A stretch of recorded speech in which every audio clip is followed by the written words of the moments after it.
This is the 27th of February meeting of Communities Scrutiny Commission, our third and final public meeting of the municipal year. So welcome to everyone, members of the committee, commission, officers, and of course members of the public, press. So without further ado, we've got quite a long agenda. So I'm going to try and keep things moving as we get through the programme. The first item is just to note attendance and substitutions. I think that's correct. And we have Councillor Dyer substituting for Councillor Parsons. And I know you've said you're now not feeling too well, but appreciate you're here as long as you feel well enough to. Yeah, apologies to Councillor Cole and John Smith, Executive Director. Okay. So that's it? Yeah? Okay. Oh, and in terms of safety announcements, I don't believe we're expecting any fire alarm, so if it does ring, it will be the real thing, and we exit by the main entrance and assemble in front of the cathedral. Okay, thank you. Are there any declarations of interest by any members of the Commission? Anything on the agenda? No, thank you. Okay, so page 8 of the agenda, any minutes of the previous meeting? Are there any comments on that? Otherwise we will take them as read. Okay, we'll take them as read. Thank you. Chair's business. Nothing specific other than to reiterate what I said at the previous meeting, which is concluding this meeting, we may well be sending some recommendations forward to the future committee system of the Council. So there may be conclusions from our policy discussions, our scrutiny discussion, that we want to send recommendations to the appropriate committee, which will meet following the May elections. So that's something we'll try and note as we go through any discussion. We did add one item that wasn't in our annual programme. That was the item we've included at number 9, which is comments on the Cabinet paper on allotments, the changes to rates and charges. The reason we did that is because it was an item we discovered was coming to Cabinet, a consultation was being held, and it hadn't come for any scrutiny. So this is our brief opportunity to comment on the papers, noting that it was only 4 p.m. today that the actual Cabinet paper with the actual proposals was published. However, we did have some information that's included in the pack. So when we come to that, we'll just be confirming that's appropriate information for us to review. So we have a public forum. Usually we do have some items of both statements and questions. Thank you for those. Sorry it's awkward to get in. Not the most accessible way of charging devices.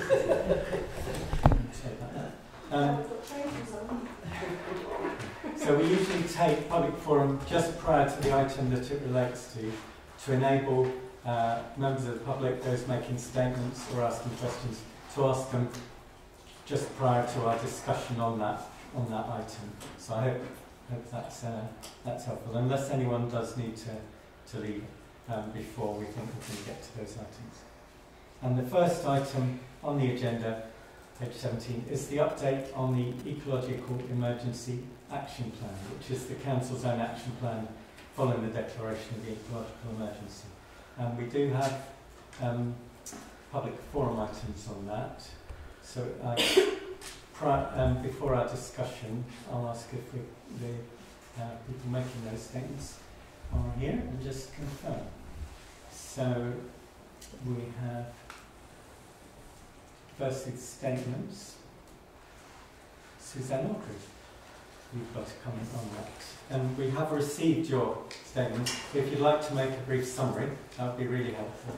Yes, so thank you very much. So basically the report says that there's been overall good progress.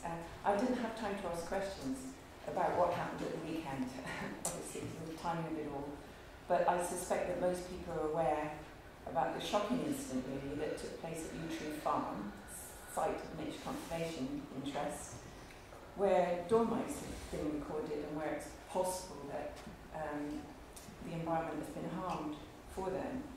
So there was quite a lot of upset, and people have been asking Councillor Marnie Bennett and Councillor Ellie King what their thoughts are on this, and we haven't had any response at all at the moment, but it's good, so it's good to see that Councillor King is here.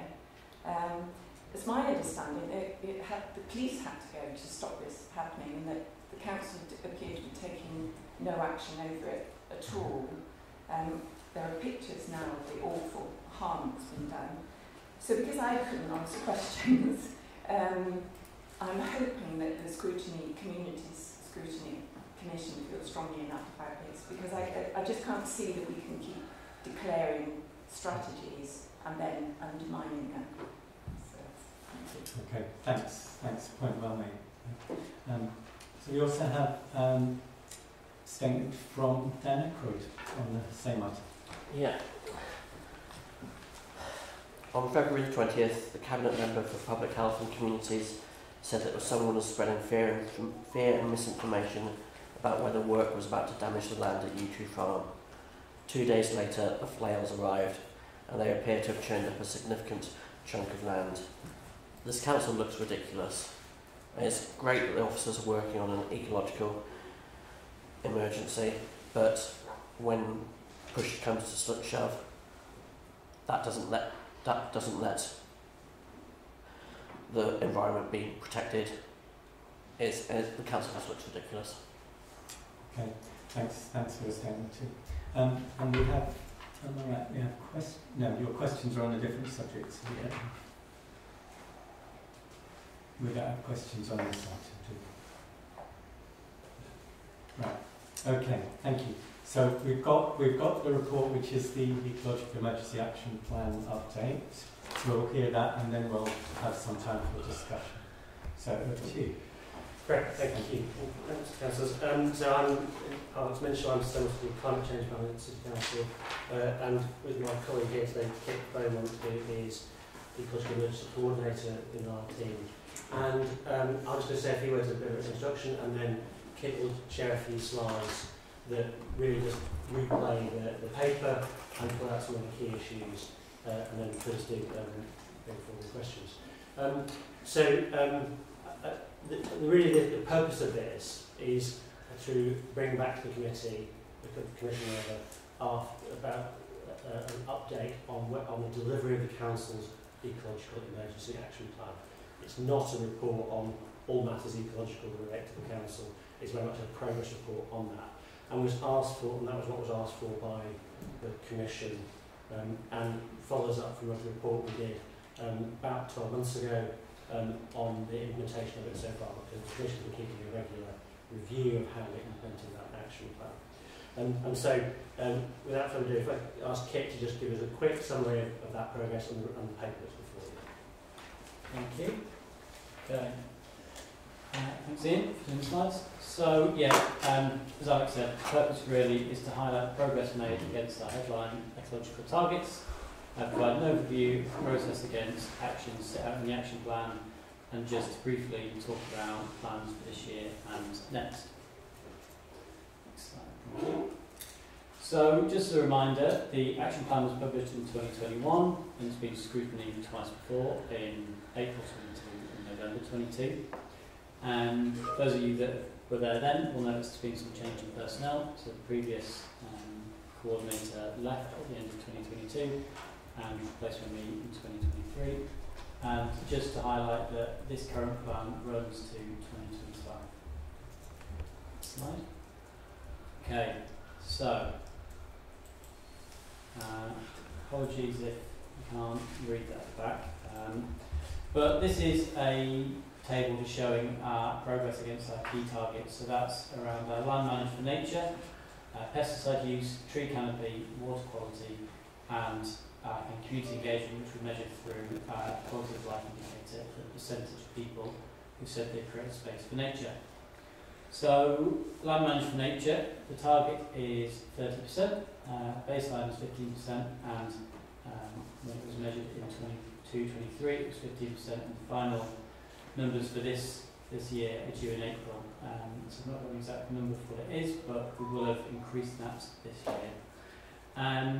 The Parks and Green Space Strategy, which was recently out for consultation, identified how the council can get from 15 to 31%. We've also recently applied for some funding to kind of deliver the first phase of that, being successful at the expression of interest phase, which is really positive.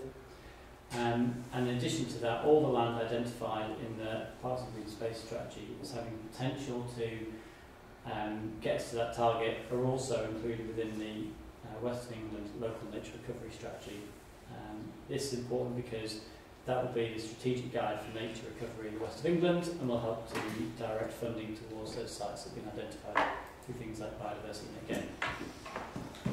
So on pesticide use, target is a 50% reduction by 2030, and as of writing, for last year we achieved an 18% reduction, which is really positive and a great start. However, to get from 18 to get to that target 50% reduction, we're going to have to look at some new ways of working, whether that's through new technologies, for instance, they trialled in Cardiff, they trialled a hot foam technique, which is very efficient, but it's very expensive, 10 times more expensive than using glyphosate, so that's obviously got a challenge. And if we don't go down that route, then it's looking at mechanical weed removal opportunities. So we're committing to continue to look at those and how we can move forward towards that target over the next few years. So tree canopy, target is 20% canopy cover by 2040, currently at 16.9%, and we are due a update from that in April this year. Water quality, there is a target for 100% water quality that supports healthy wildlife. Now, council doesn't currently monitor, well, it monitors water in the harbour in relation to the swimming that happens there, but there is something called the Water Framework Directive, which does measure water quality across Britain, and all the rivers in Bristol are currently rated as moderate.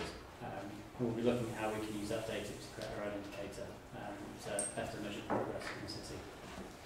And finally, as you can see from the quality of life indicator, there has been an improvement this year. We've gone from 53% to 55%, which is great.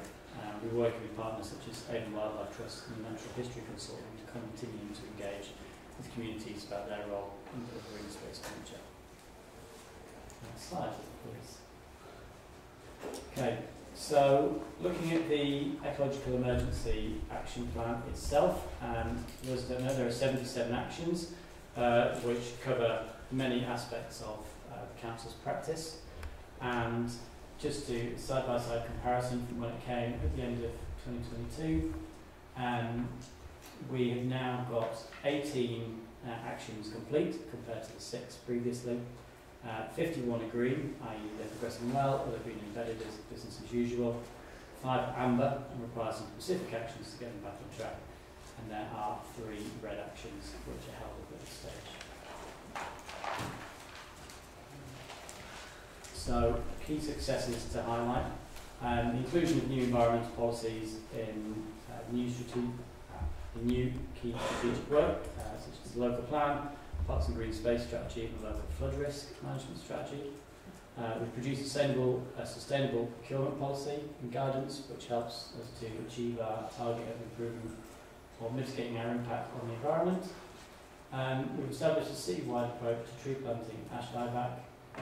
We've managed to employ a biodiversity net gain officer who's working on biodiversity net gain readiness for the council, which will help bring in that funding and deliver more space for nature, and also working on the blue and green infrastructure strategy.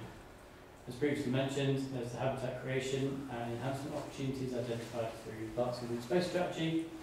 We've got new officers in post, so myself, a new BAG officer and another part-time officer working on this, which is great for ensuring that we've got the resource to take this work forward now, which is really positive.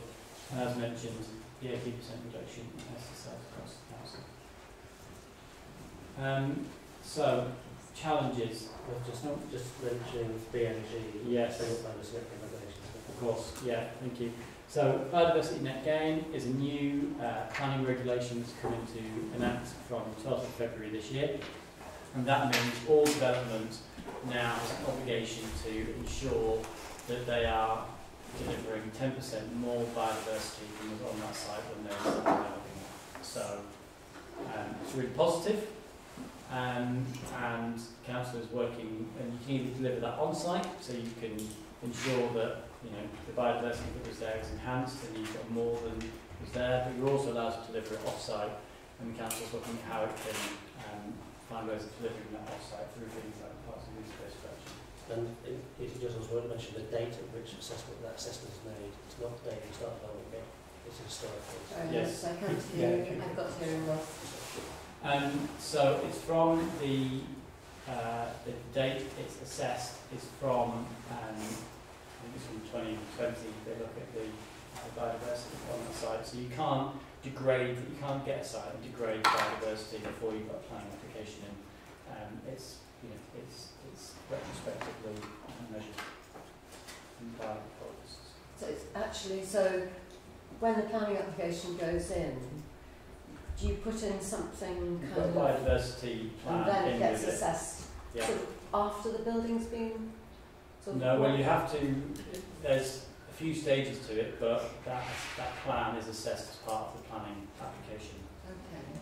Well, could you talk, I mean, there'll be time for questions. won't Yeah, there? let's, okay, I'll wait. let's get Yeah. to the end. Yeah. Thank you. So challenges. There was obviously a corporate recruitment freeze, which meant that the E-coordinate post was vacant for 13 months. And in addition to that, we've mentioned about trying to get the expertise with biodiversity and gain officer. So that's meant there's been a significant period of time when progress hasn't been made. But we've got people in post now, which is great news.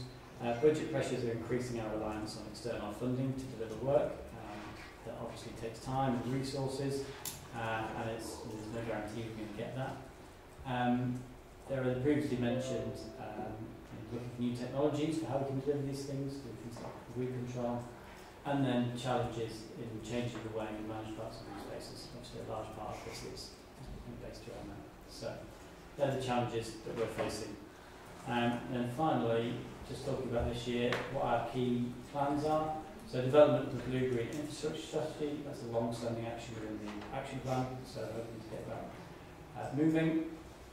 Deliver the first phase of our Land Managed for Nature programme. Establishing an approach for implementing biodiversity again, which we've just been talking about, and embedding ecological practices in work programmes and services across the council. And then finally, as previously mentioned, this action plan runs to 2025. Provisioning, once we get into the summer, we'll be starting to look at updating that and what that process will look like. Thank you. Right. Thanks very much for that. And this is documented in our papers that were available for anyone who wants to look them up again afterwards. So I think we do have to start with the points that were raised in the public forum, which is we have a commitment to improve the land managed for nature. The city has sites of nature conservation interest and so on in it. And moving forward while also moving backwards and seeing destruction of sites is contradictory, and it's not something that sounds good or looks good from the public point of view. Now you're not including that in this report, but decisions are being made in the council which, in terms of decisions across all the services of the council, are causing that impact, aren't they? Shall I address that one? So the hedge cutting that we've seen at Yew Farm is on land that isn't not the city council's, and it's not hedge cutting undertaken by the city council or on behalf of the city council. It's on private land. So I think it's been perhaps misunderstood that it was the council's hedge cutting activities, but it's not. Okay. So you want to? Yeah, just a quick response to that. A couple of questions now. As you say, it's private land and it's an ancient hedgerow. But there was an application because an ancient hedgerow was a proposal to cut through, that was mishandled and not resolved properly. And then there are concerns which can only be addressed within this room about how that was then enforced afterwards. So I guess my question is, as Councillor Fogel mentioned, there are multiple areas of sites of nature conservation in the city which are under private ownership. That include Yew Tree Farm, also includes Wissington Meadows and Blacksworth Road down in Troopers Hill. So I guess my question is, who's responsible for installing or overseeing those sites being managed properly so that they are not degraded? So, in terms of the Yew Tree Farm, just to clarify as well, there's been colleagues from the planning enforcement team have also been on site. Can you speak one sec? I can't hear you. Okay. So, colleagues from the planning enforcement team have visited Yew Tree Farm since the hedge cutting has taken place and spoken with the landowners about that and are considering the kind of enforcement options available.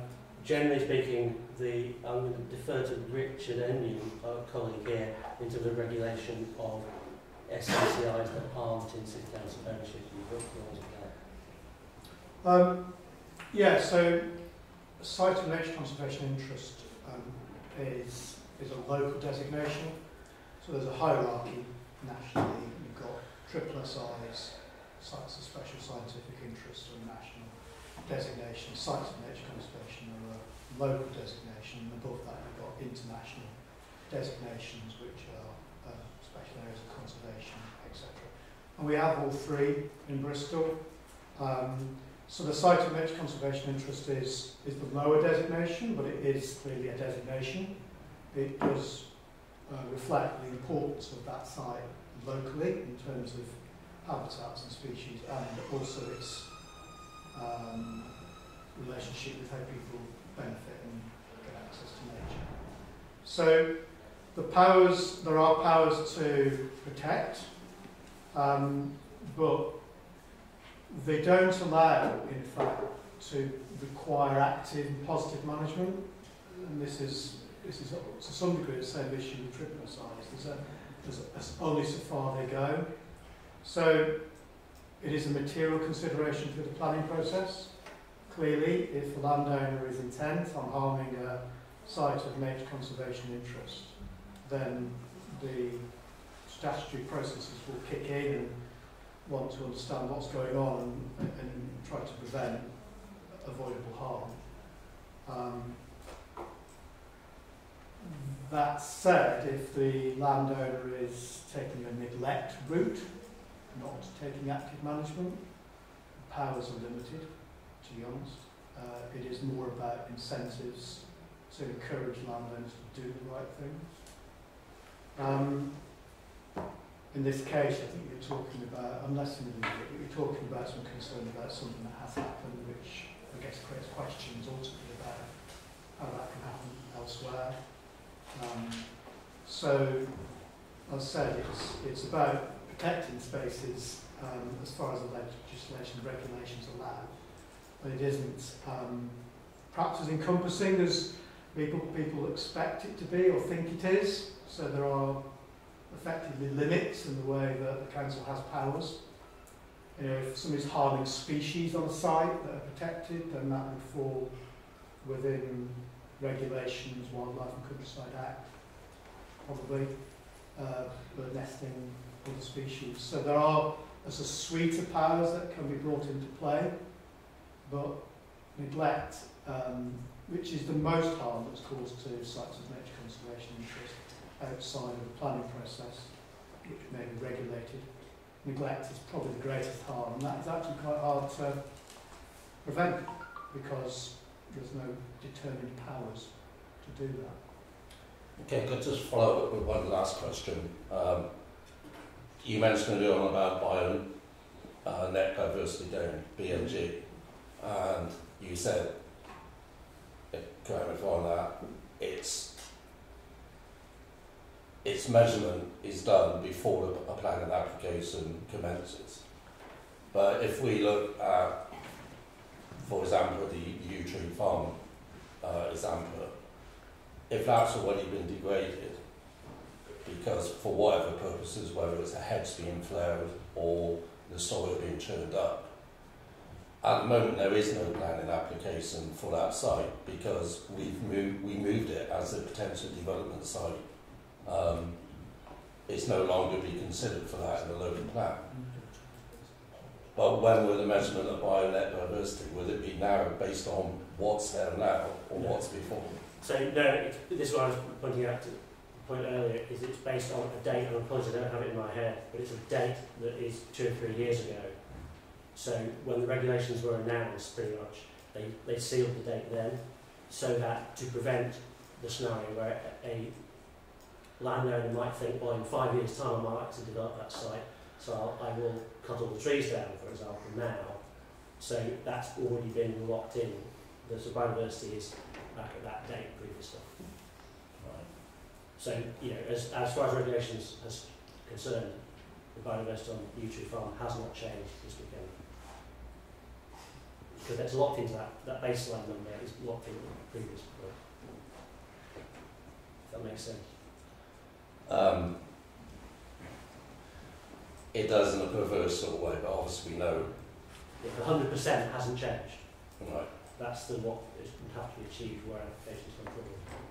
But what I kind of seem to be hearing is that there is a lack of powers for the council to enforce the maintenance of an SNCI, or potentially, when one has been damaged, to require the landowner to return it to the status it had before. But it is the landowner's responsibility. So there is on the first point, sadly true, there are little powers to require active and positive management. However, if a site on which conservation was interested is damaged, I guess willfully, so there's some judgment as to the degree to it was caused, there may be, depends on whether it was the planning process, but there may well be a route to require reinstatement. So that's when you're starting to get into detail of how the regulations work. So there's a subtlety between, I think, passive neglect and acting willful damage, and the degree to which there is a route to address that. Okay. And I'm talking in broad terms because clearly site-specific situations are going to determine what is the right course of action in respect to a limited space. And these are long-standing situations. This isn't new. We may be having a conversation now, but the way that SNCIs have been established and their purposes and the degree to which they are protected is to some degree still not. It is a long-standing situation. There's nothing substantively changed. Biodiversity net gains is a layer on top of that in terms of people might be incentivised either way, actually, either to invest in the space by benefiting from biodiversity net gain investment by the sale of units, or may see an opportunity to develop the site and seek to avoid biodiversity net gain as an issue. And my last point on this is, and I'll hand over to others, is I'm sure you can accept why it is difficult for members of the public to accept that the Ecological Emergency Action Plan is moving forward and is doing well, when we have a combination of them seeing not just yew tree farm hookers into meadows and we don't know what's going to happen. I mean, I've been told that Blackswolf Road is protected because it has the same protections as what yew tree farm has. But also in the slide you went through, and I think you gave some of the reasons why, there does seem to be some very slow progress where we appear to have stayed on the same percentages numbers for a couple of years. So I'm sure you understand why what I'm getting from my residents is a certain element of scepticism. And that's not a reflection on you, because I know you've said that there's been problems with recruitment or being able to recruit people to do that job. But Yeah, yeah, no, recognise that. Thank you. Councillor Hopkins, did you have a question? Well, yeah, I hear the difficulty where there's neglect doing too much, but would taking a flail to hedge be more active than neglect? Well, so a flail is, in some respects, a form of hedgerow management. So, Is it let's discuss a specific case? well, if you are talking about a specific case, then maybe it's subject to some review. But flailing is still part of management of hedgerows. It may not be as preferred as hedge laying. It's still a form of that. I mean, there's flailing and flailing is Well, indeed. if you're trimming that, that's one thing, where you're actually destroying the hedge. Well, that would be flailing. Okay. I have a question. This action plan is the council's contribution to an ecological emergency declaration, but it made that declaration with other bodies and it's considered partnership. Now, in terms of what the council does, what developers do, which includes our planning, development management role, and our partnership working, there are goals to increase tree canopy, to increase land management nature, and so on, improve water quality. Now, where will we find a report on the partnership and what part we have played as an authority with certain amount of influence and also limitations on our role? So you're referring to the One City Ecological Emergency Strategy, and which is a system. But also our part, which is yes. This is the active part. Yes, and so what we as a City Council did was, when that strategy was adopted, was to say, well, what's the council's, as you said, what would the council's role in delivering those outcomes? And the slide at the beginning, perhaps which Ian, if you wouldn't mind scrolling back to the table, what the council did at that point was take the targets that were and goals that are in the ecological strategy and translate those into targets for the City Council's land or operation. So those headings refer to the city in the ecological strategy, and then to the City Council's own operations within our action plan. And so we're able to report on our progress.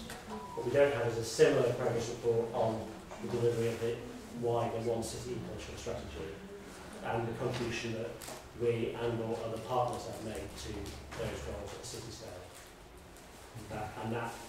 There are discussions happening at the Environment Board, One City Environment Board, about when to refresh the ecological and climate strategies. Okay. But the parts the council can play could be active, could be quite passive, could be quite determined, or could be quite compromised by other things the council is doing. So other things the council is doing could be compromising some of these goals. Such as encouraging development, or enabling accepting trees getting cut down and so on. Losing mature canopy while promoting planting young trees. Yeah. Loses canopy, doesn't necessarily gain. Yeah, that's a Just question. question when Okay. finished. Yeah, I'll probably stop at that point. I don't think there are any others, so because we've got to move on. Go ahead. Okay, thank you. Really good to hear that we're making progress. So I've got a couple of sort of questions. One which is a bit left field. I'm just going to I'll say the three of them, and you won't be surprised at this. Major projects team.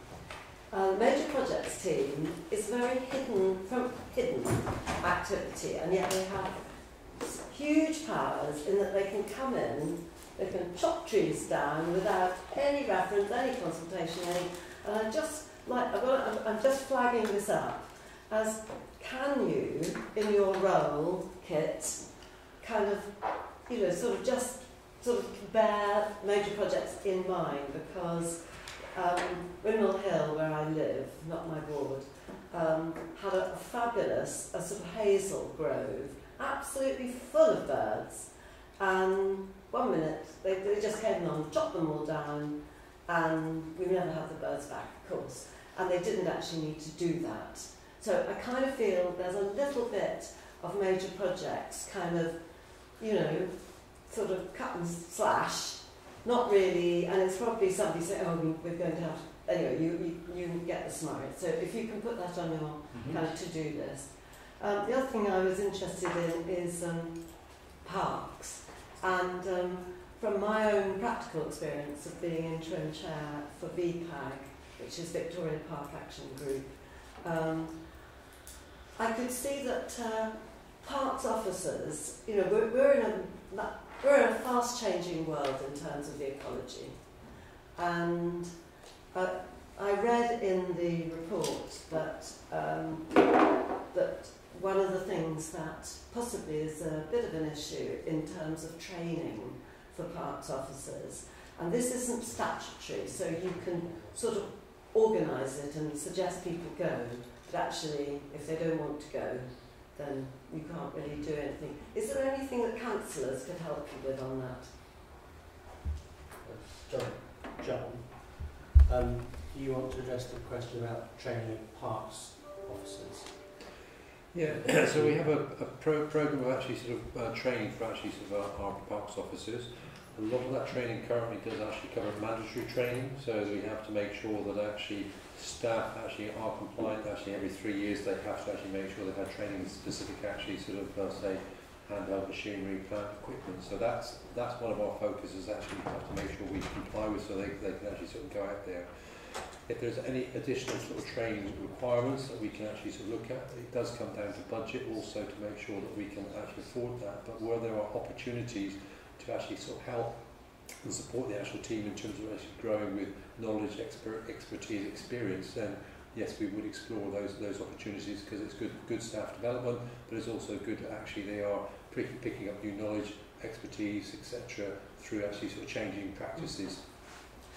I think where I'm coming from is that what I've found is that some officers are really up to the minute. They're very aware of, for example, what National Trust are doing on their properties now, you know, which is kind of just, you know, dead hedges and things like that. It's really kind of increasing habitat, but also the attractiveness of the place. And then others who just seem to have got a bit stuck, you know. Yeah. I suppose, I'm not saying it's stuck, but I think there's some that are still there, except they're probably very much traditional in the way that actually they operate. Well, these are traditional practices, actually. Well, I say traditional traditional ways of actually sort of managing sort of parks and open spaces, but it's my role to make sure that actually we are sort of making sure that we, you know, address that, to make sure that, you know, staff are actually sort of adopting new approaches, new standards, and the way they actually do that, and that sort of links into all the stuff that actually Kit has been talking about with the actual sort of ecological emergency, how we manage actually land for nature, and those are the things we need to do. And as part of that work that we're looking at is how we actually sort of you know, change that approach in terms of actually the team. So when we are actually sort of developing sort of sites that have been identified for managing for nature, it's not just doing the extra investment in it, it's also making sure we're bringing along staff with that, so that they've got that knowledge and experience. So, you know, they're informed of what they need to do, but also when they're talking to the public, they're informed in terms of actually sort of what they're doing and why they're doing it.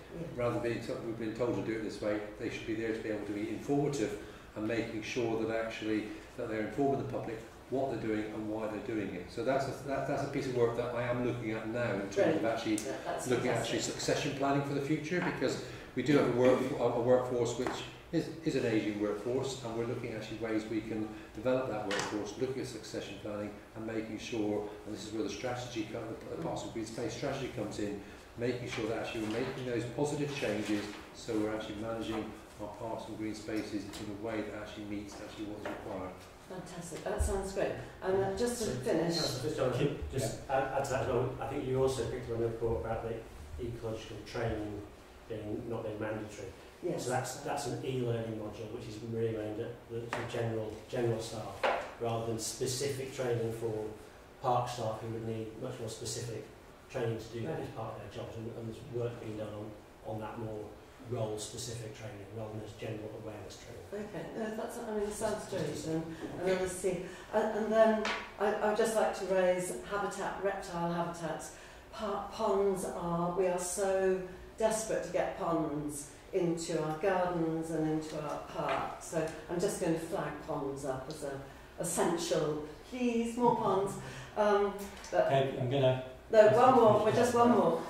The culture team are doing some fabulous projects, as you probably know, along the rivers, using artists and scientists, and I would love to see that happening, encouraging you to get in there and to develop these cross sort of subjects, so that we're bringing that into our parks as well, because it's great with our schools, and there is this opportunity, and I know the culture team are doing it, but I don't think they're not doing it in our parks at the moment, for example.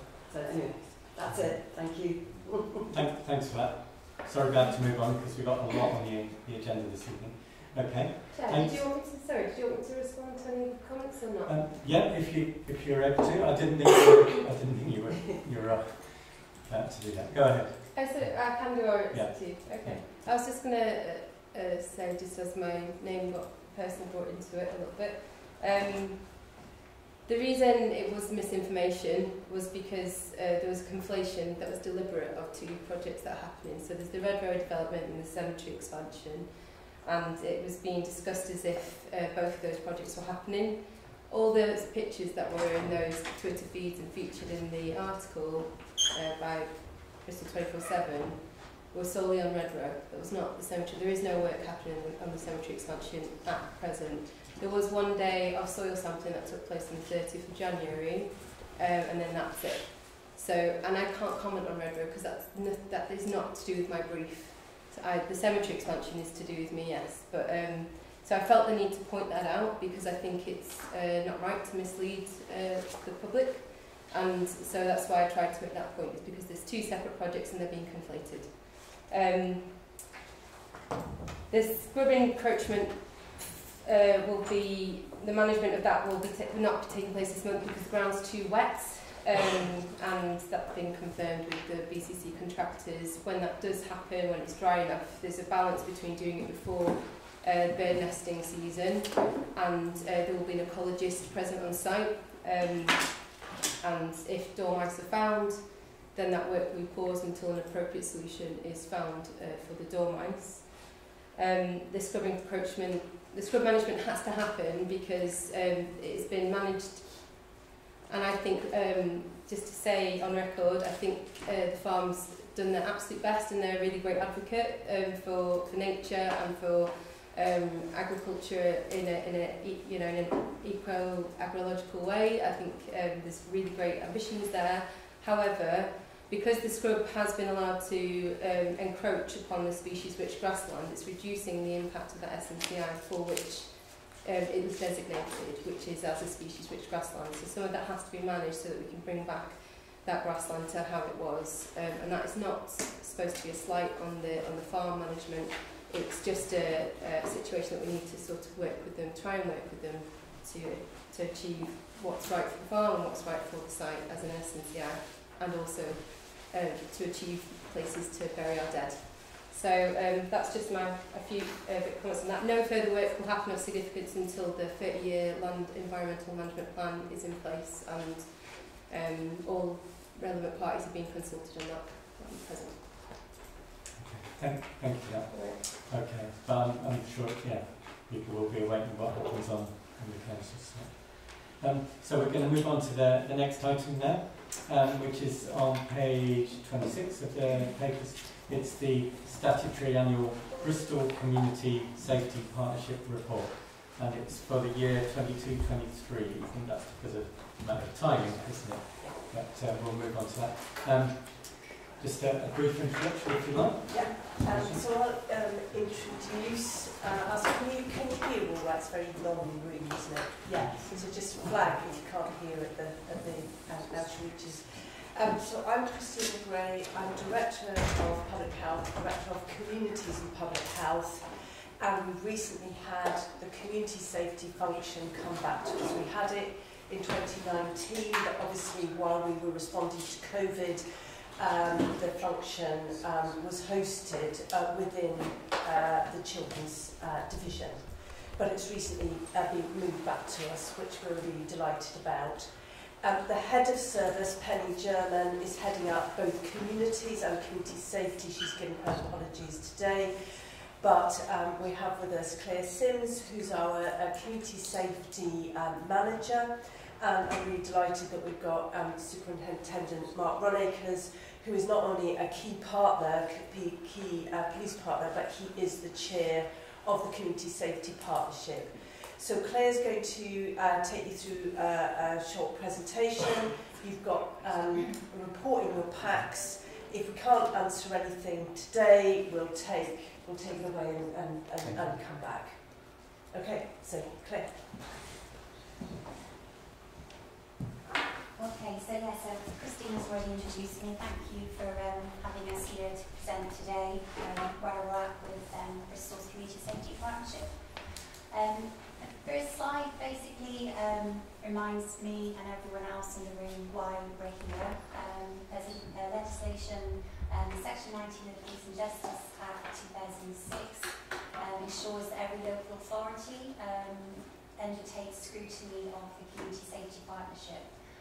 There's some more information there about detail, but basically there's a duty, Bristol has a duty to perform crime and disorder scrutiny, and that scrutiny sits with this panel, so that's why we're here today. And it's Bristol City Council officers' job to report to you all. So, next slide would be good. I'm going to go through these slides as quickly as possible because I'm mindful of time. Okay, this slide is quite a basic overview of the governance of the current arrangements. So you're probably all aware that Keeping Bristol Safe Partnership, underneath that partnership sits keeping communities safe, keeping children safe and keeping adults safe. We're here today to look at the Keeping Communities Safe group that Christina's already mentioned is chaired by Mark Rennickers. And essentially that is the Bristol Community Safety Partnership. The structure underneath the Keeping Communities Safe group includes 7 thematic priority areas. So we have a Community Safety Partnership plan that was decided upon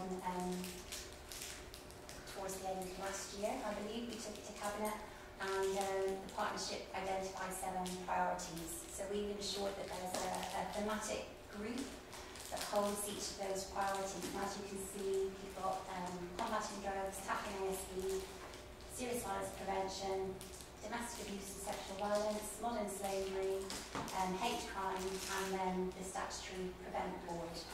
You'll also see we have contextual safeguarding and child exploitation group.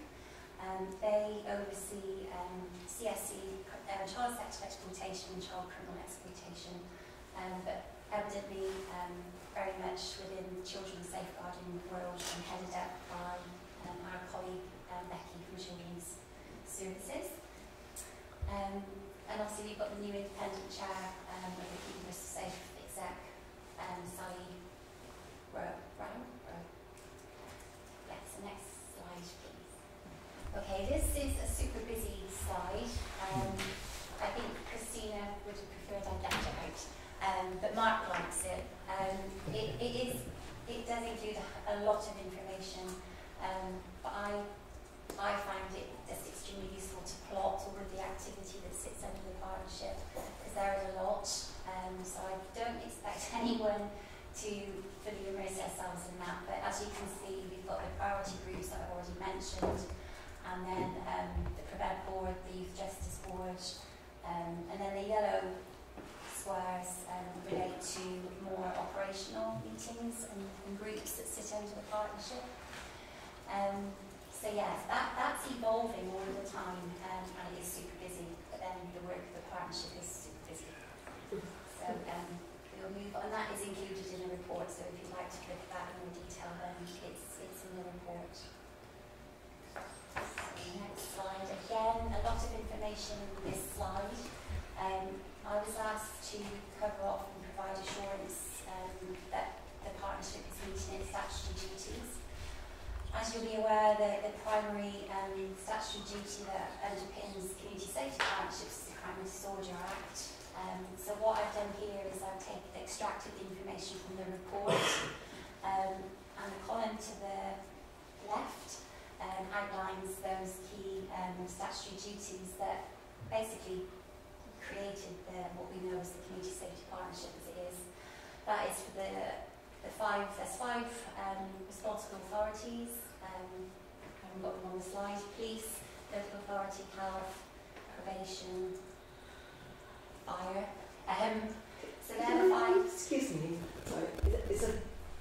It's a massive amount of information. I have read it. I read the notes. Could we just go back to the slide before? Because I'm just wondering if you took. I'm just not understanding this, and I wonder whether other people are all authorities on it, or I'm just wondering if there's a way of kind of explaining it. For example, you've got specific groups now which we're thinking about children, how do we keep children safe. I'm just wondering if it would really help me if you kind of explain how. Shall I take that one? Yeah. Yes. Can you So, I really want to understand. Yeah. So, what Claire is presenting in the subsequent slides are assurance for you, as a scrutiny, that the city is meeting its statutory duties. The statutory duties, some of which are thematic, so you'll see one which is preventing violence, and it is the serious violence prevention group overseen by our partnership that does that work. You'll see one which is about counter-terrorism or preventing extremism, and that is the Prevent Partnership. So, the way that we've presented it is simply providing you with assurance that as a city, as a partnership, you're meeting the statutory duties. Yeah, what there is, and we haven't brought it through yet, is there will shortly be a strategic report which is thematic, which I think, Councillor, will give you what you're looking for, which is how are each of those how do they tie up? Yeah, how do they tie up? So if a child goes into the system, how does it? Which is a different different question. So that's what's being done in all of those, how it works. And the next one says, are we meeting? Are we assured that there is an arrangement for partnership working for each of the statutory? And that's why the next slide said these are the statutory. That's really useful. Sorry to interrupt. No, not at all. But what we can do, because it is well, you can see from the busy slide, it is a huge area of work covering all those 5 statutory partners, with a lot of crossover to safeguarding children or safeguarding adults, which is why we've got a collective approach to this in Bristol.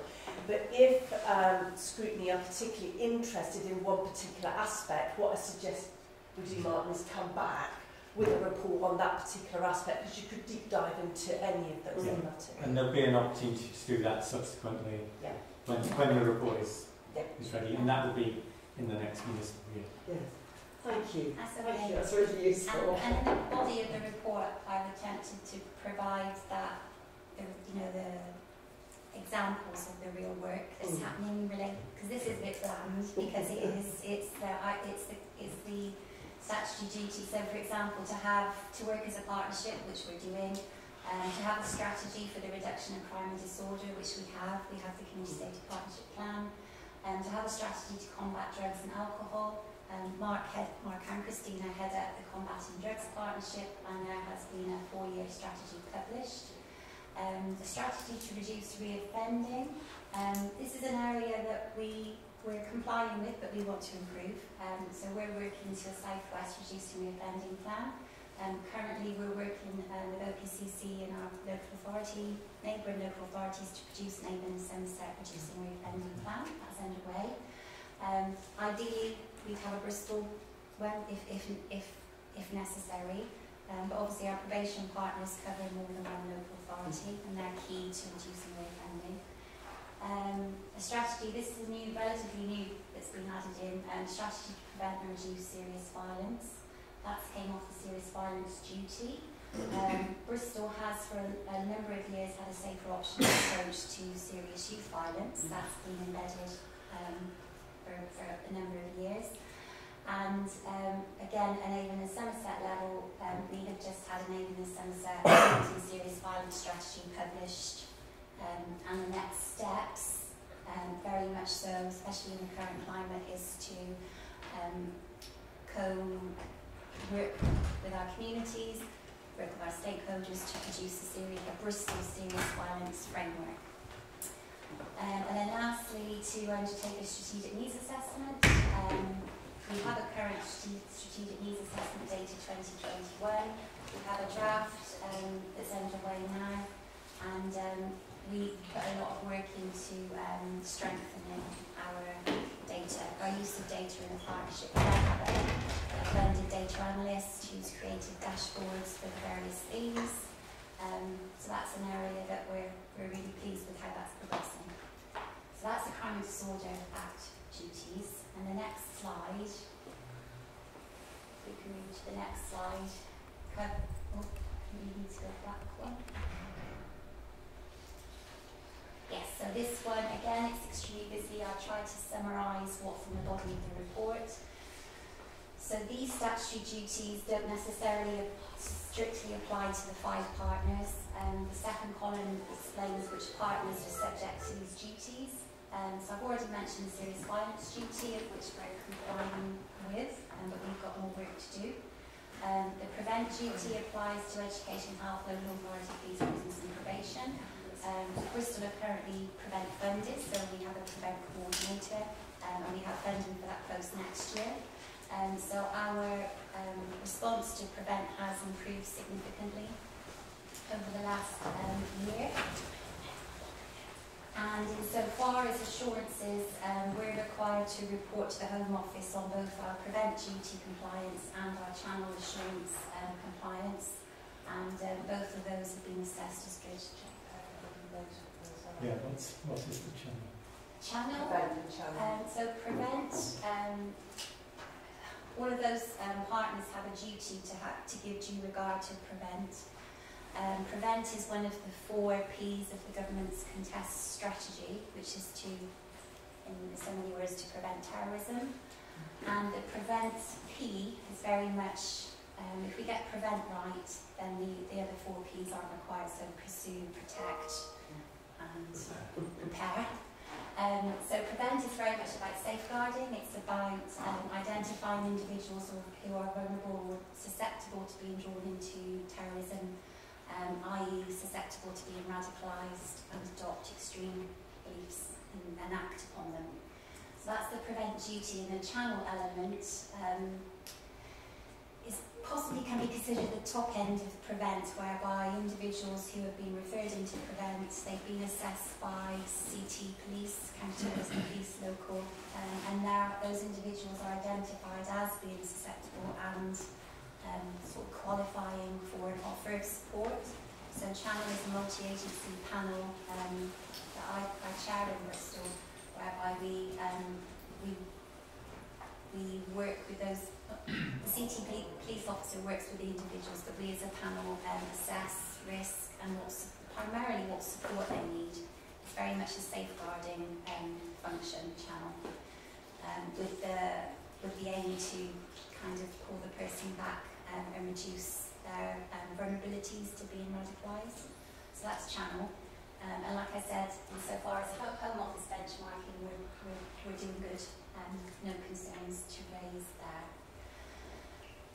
Modern slavery duty applies to fewer partners. So I focused on Bristol local authority compliance there. Relatively recently, we've really stepped up in complying with this duty. We have a first responder model in place. First responder is basically having individuals in your organisation who can identify and work with potential victims of modern slavery. I can provide more information on that if required, but the good thing is we've got a model in place and it's evolving. We've also upped our training around modern slavery. It was made mandatory and it's been refreshed.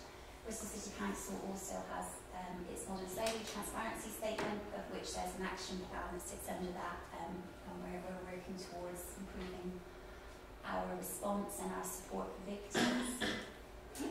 And also, insofar as the modern slavery duty, the Modern Slavery New Partnership Group is one of the newest. It's in its infancy, so we're bringing partners from the city who have a role to play in modern slavery around the table to look at how we can work smarter and work better together.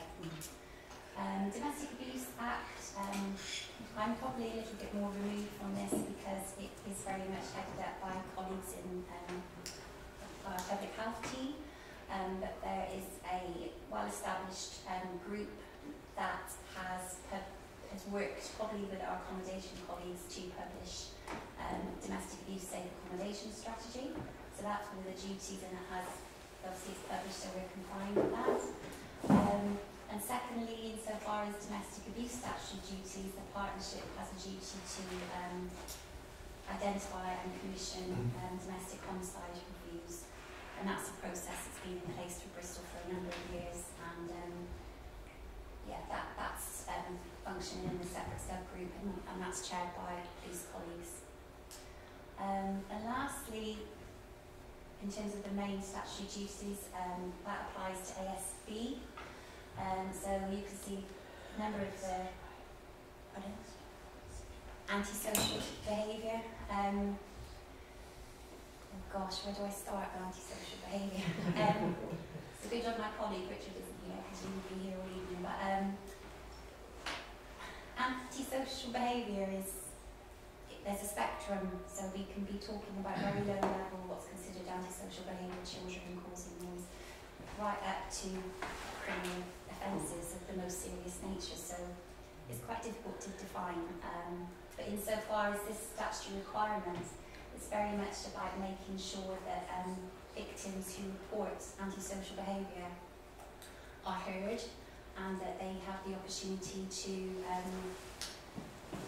if they've made a number of referrals and they feel that their problem is unresolved, then they can request an antisocial behaviour case review, which was formerly called a community trigger.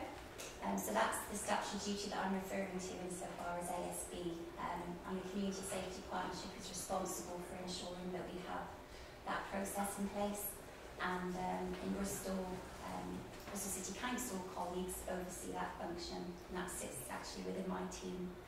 And there's some data in the report about the number of ASB case reviews that have happened. We also have a duty to publish that data, which it sits on the BCC website. So I won't go into any more detail now, because otherwise you won't have time for conversation. But at your leisure, you can kind of look at what we feel that we need to do next to improve upon that, those duties. So the next slide.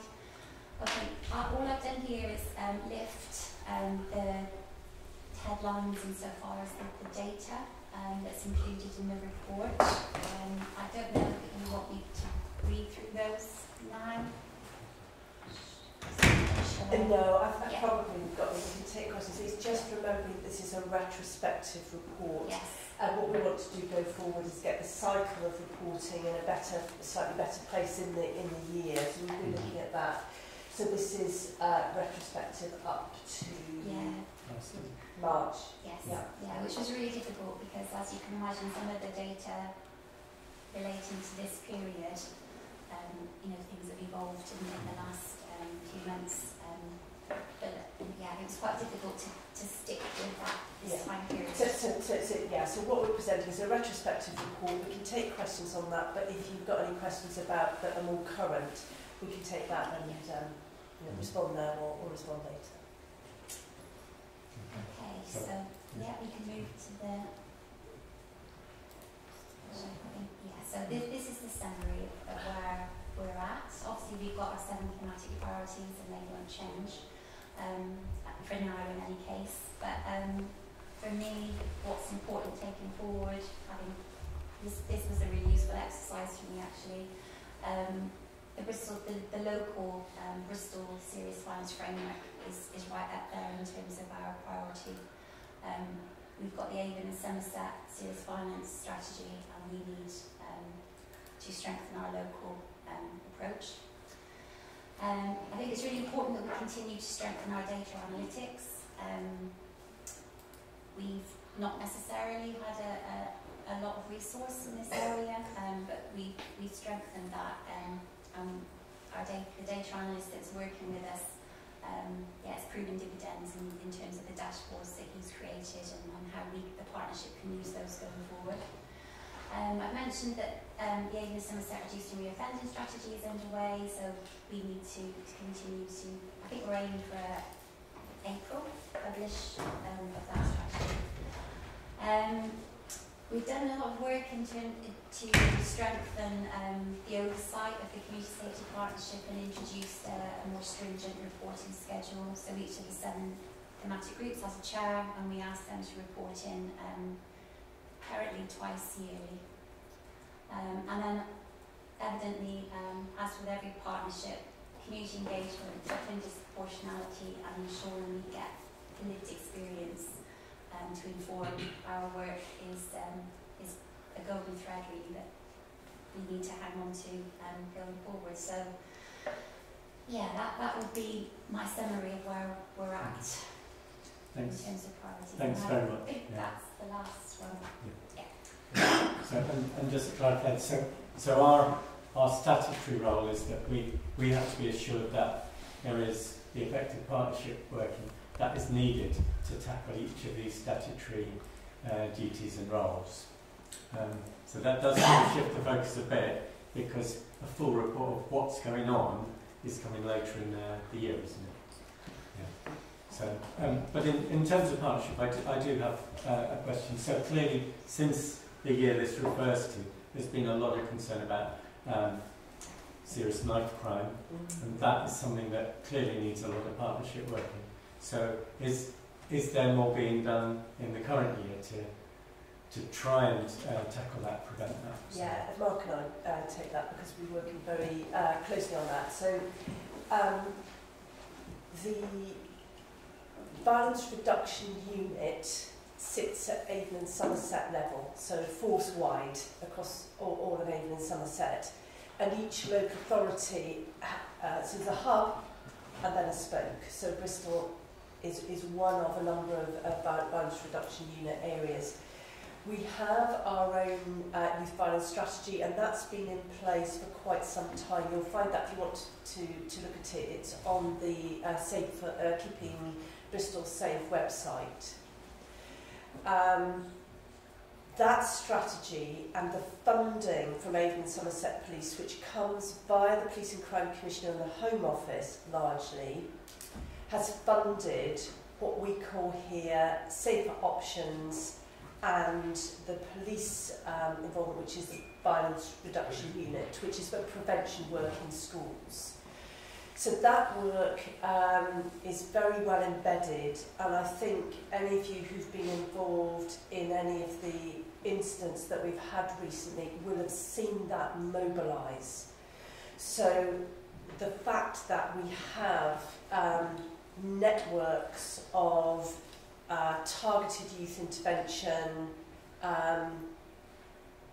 work with known individuals between the police and our children's services, essentially, has meant that, for example, in Noel West, as Kerry and Council will know, Council Oxford will know, that was stood up. We had the incident happened on the Sunday or the Saturday night, and those boots were on the ground on the Sunday, and they did not stop. They were 7 days. It was quite remarkable.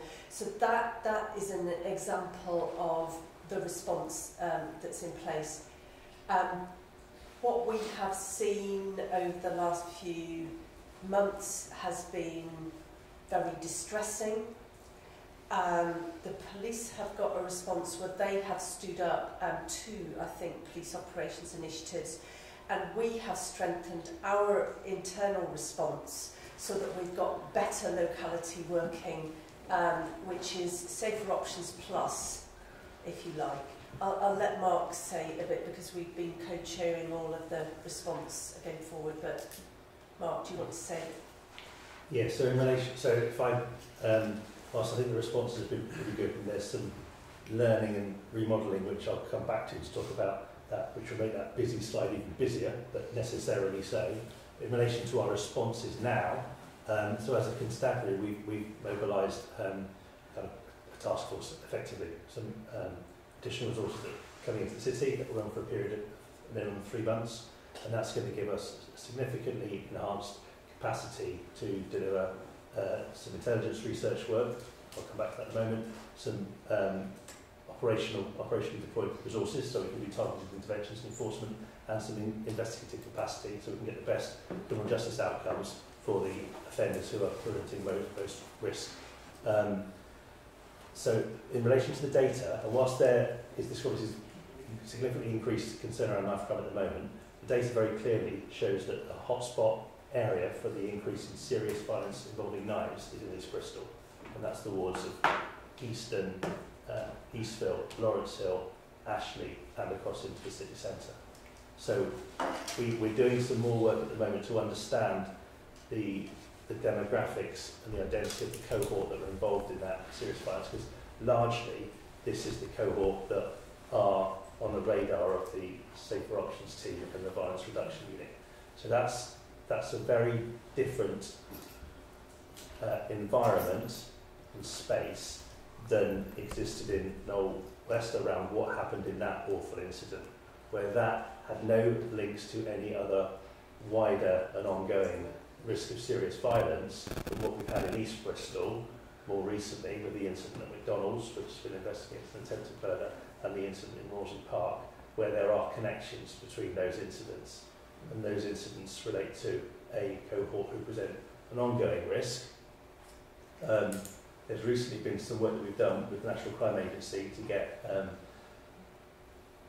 people sometimes shy away from using the word gangs, but we have 2 urban street gangs in Bristol that have been confirmed as existing by the National Crime Agency, and they young people who are involved in those gangs present a very higher level of risk around serious violence, and that's what we need to manage and mitigate that risk in East Bristol, because I'm fairly sure that their existence will be behind the very stark increase that we've had in serious violence involving knives in the last 12 to 18 months. One of the challenges of that is that we need to understand and be on a very firm footing around how we look to deal with that, because demographically, as you will all understand, profile of many of the young people that we are likely to be targeting through that work will be young black boys, young black men, which is going to compromise our efforts to tackle disproportionality in the application of necessary work through the criminal justice system. So we need to be really careful around how we do that. We need to make sure it's on a really sound footing in terms of justification for us dealing with that identified cohort once they are identified.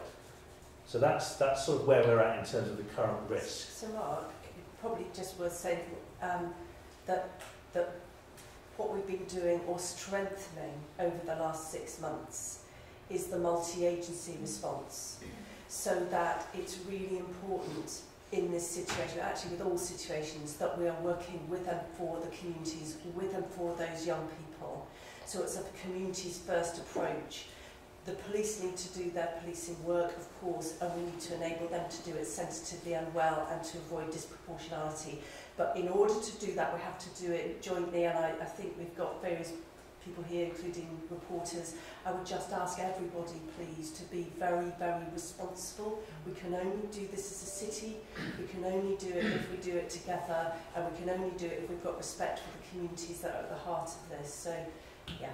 So coming back from that, one thing that we've identified a need for is the really effective partnership responses that followed all of the 3 incidents that had highest profile are very different in nature. So Knoll West, Rawnsley Park, and then what happened in Sea Mills.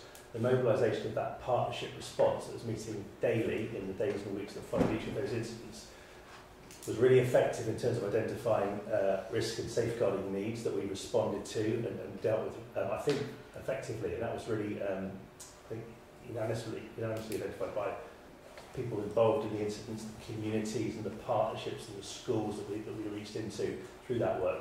But what we now need to do moving forward is make sure that we maintain those connections and have a really tailored, bespoke approach for the different parts of the city around these issues. So if you look at knife crime, the challenges that exist and that we need to address in relation to Knoll West and areas of South Bristol to stop anything like that happening again are very different from the approaches that we need to take in East Bristol, where the whole profile of what's played out is very, very different. So we've identified the need for probably three, certainly maybe four locality-based delivery groups. So if we go back in your mind to that very busy slide with the community safety group at the top, then the thematic groups, we need to make sure that the delivery against those thematic priorities is tailored to the needs of each community.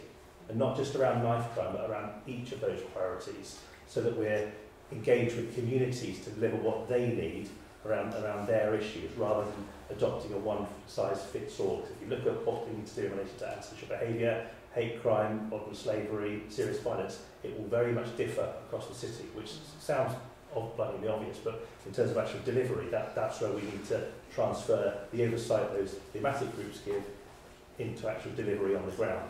But that's the opportunity we identified through the really strong partnership working that was delivered in response to those awful incidents. That's very helpful. Thank you.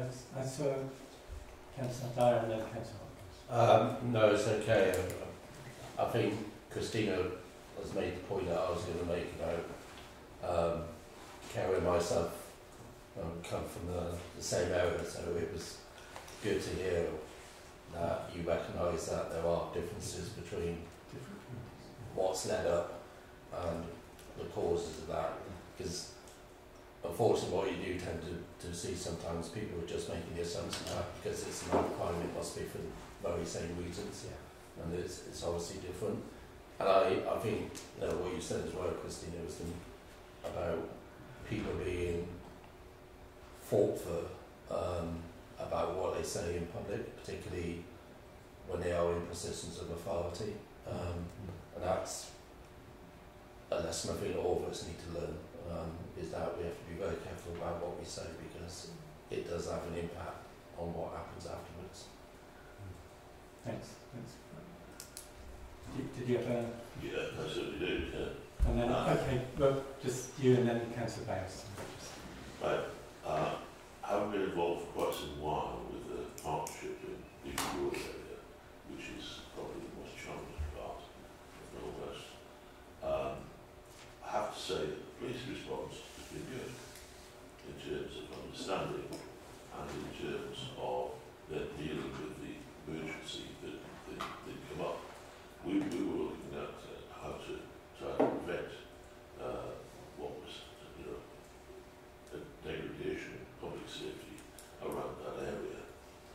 Now, I've got to say that by contrast, the council's response was very, very poor. There's complete lack of understanding of what was required and what needed to be done to help the community. Now, the community's trying to help itself, and there are key people there who are prepared to put their reputations and safety on the line, and have done so.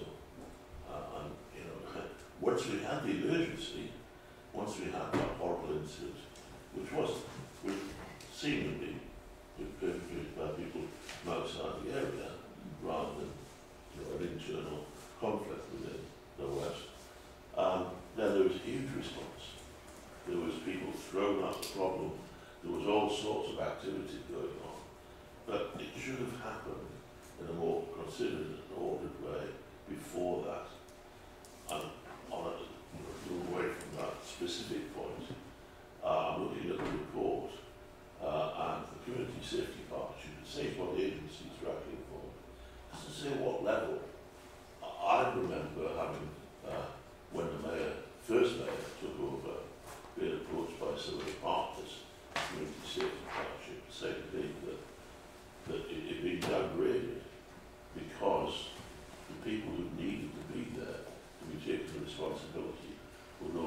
sitting on that partnership.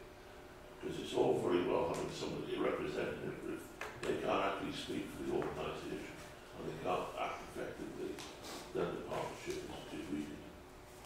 So I think the basic good operational support and doing a good job. I'm afraid the council is not. Okay. Is there a response to that, or was? So, I mean, in relation to the responses to what happened in Knoll West, I would need to flag that might not have seemed like a joined up partnership response, but it absolutely was. So if there's credit being given to the police around our responses to that, I'd love to share that. Yes, as I said, lots of people running around doing all sorts of things after that. What we were looking at, we're looking at preventing things. Yeah, of course. So we pulled in the primary school, yeah. we pulled in various other partners, and the response from the council at that stage was poor. All of a sudden now, there's a possibility of resources and things happening, but there should have been that response earlier on. I think an incident like that will always galvanise people to want to provide a response, which isn't the way it should be. But I think what I would say is, from my experience, I've been involved in sort of chairing the Keeping Communities Safe group for a few years now, and genuinely, since the reconfiguration has happened, that's brought Christina into the role with Director for Communities and Public Health. That's been really helpful to me in terms of our wider public health approaches to these issues and trying to understand the root causes and get to grips with those issues in the preventative channels. So I'm heartened by that, because that we were certainly moved strongly in that direction prior to the incidents happening. Now, delivery on the ground might not have shown that yet, but I want to provide assurance around, and that's why these locality-based groups are so important to us, because the connections we made, not just within the partnership, but within the communities during the response that we've already spoken about, that's what we need to now harness to make sure we stay connected to what the local community need, because they will know that clearly much better than I, Christina, and others in the team do. All right, thank you. Councillor Bales? My computer's just died, so I can't pinpoint the things I wanted to say, but you did do a really good job, and you know, I live there, and I feel really disappointed that I had to read in the newspapers that there was a connection to Hartcliffe. I live there. It didn't make me feel very safe. It's really challenging, because I'll share with you all now, in the days that immediately followed that incident, there was lots of rumour and speculation as to whether it was postcode related conflict, and we needed to understand that, and that obviously sits within the investigation as well, so there's only so much of that we could discuss now then and can discuss now. So in terms of that links and I mean, I'm not from South Bristol, so to me, South Bristol kind of exists in itself. The fact that there's the rivalry for some between Knoll West and Hartcliffe was kind of something that wouldn't have occurred to me previously, that Airport Road is a divide and people have those rivalries. What that's to do with ours. But well. I've done youth work in both communities, Bedminster, Hengrove. Yeah, but my point is that that's quite a leap to have pride in where you live and that being part of your identity. That's something I do understand. To go from that to perpetrating an offence of the nature that was perpetrated in Knoll West, that's a huge leap, and that's what we don't fully understand, and that's what needs to be subject to the investigation. Because feeling proud about where you live and having perceived rivalry with someone who lives in another area is one thing, but going and committing a heinous crime, as was done then, is very much another thing. So we need to understand if there's more that sits around that, and what motivated those offenders to go and do what they did. But my concern is the lack of communication. I shouldn't have to open a newspaper and read that. So in terms of that, our only communication around that was when the addresses of the persons who were charged with the offences are disclosed. Can I just check, Kerry, because we haven't talked about this. Are you speaking from your role as an elected member? Both. Yeah. So member of the community, and people were looking to act as a community leader to say something. So I think there's two different things, and I think there is a learning. There's always learning with these things, aren't there? So the first thing is that what we need to look at is the way that councillors in other wards, so councillors in Old West were informed very early. What we didn't do then was inform the councillors in Hertford. Now I'd have to go back over how the investigation unfolded, to know at what point we could have been able to do that. But that's learning. We can add that to our kind of cascade protocol, Kerry. In terms of wider the general public, the general public would know when that statement is released. So it wouldn't happen as a general public, it would only happen, and that would happen at the appropriate time in the investigation. So there's two different things I think that we could unpick, and I know you and I have spoken about it. So we've got that, and we'll certainly put that in the sort of protocol for sort of improvement. Yeah. Thanks for that. It just doesn't seem like life is improving for anybody in Hertford, women, children, just anybody really, and it just doesn't feel like a very safe place to live. So if we take what we're talking about is the general health and well-being of the area, and there are other forums where we would look at that, and the sort of approach that Mark is describing, where we bring community safety more local to some things like the locality health partnerships that we've got, and the local community partnerships that we've got in Knoll, across Knoll and across Hertford, then we can bring those together to look at that. But I think what you're expressing actually is what we're hearing from young people and families across the city, that because there have been a number of incidents, there was a quite a high level of anxiety and fear, and that is real.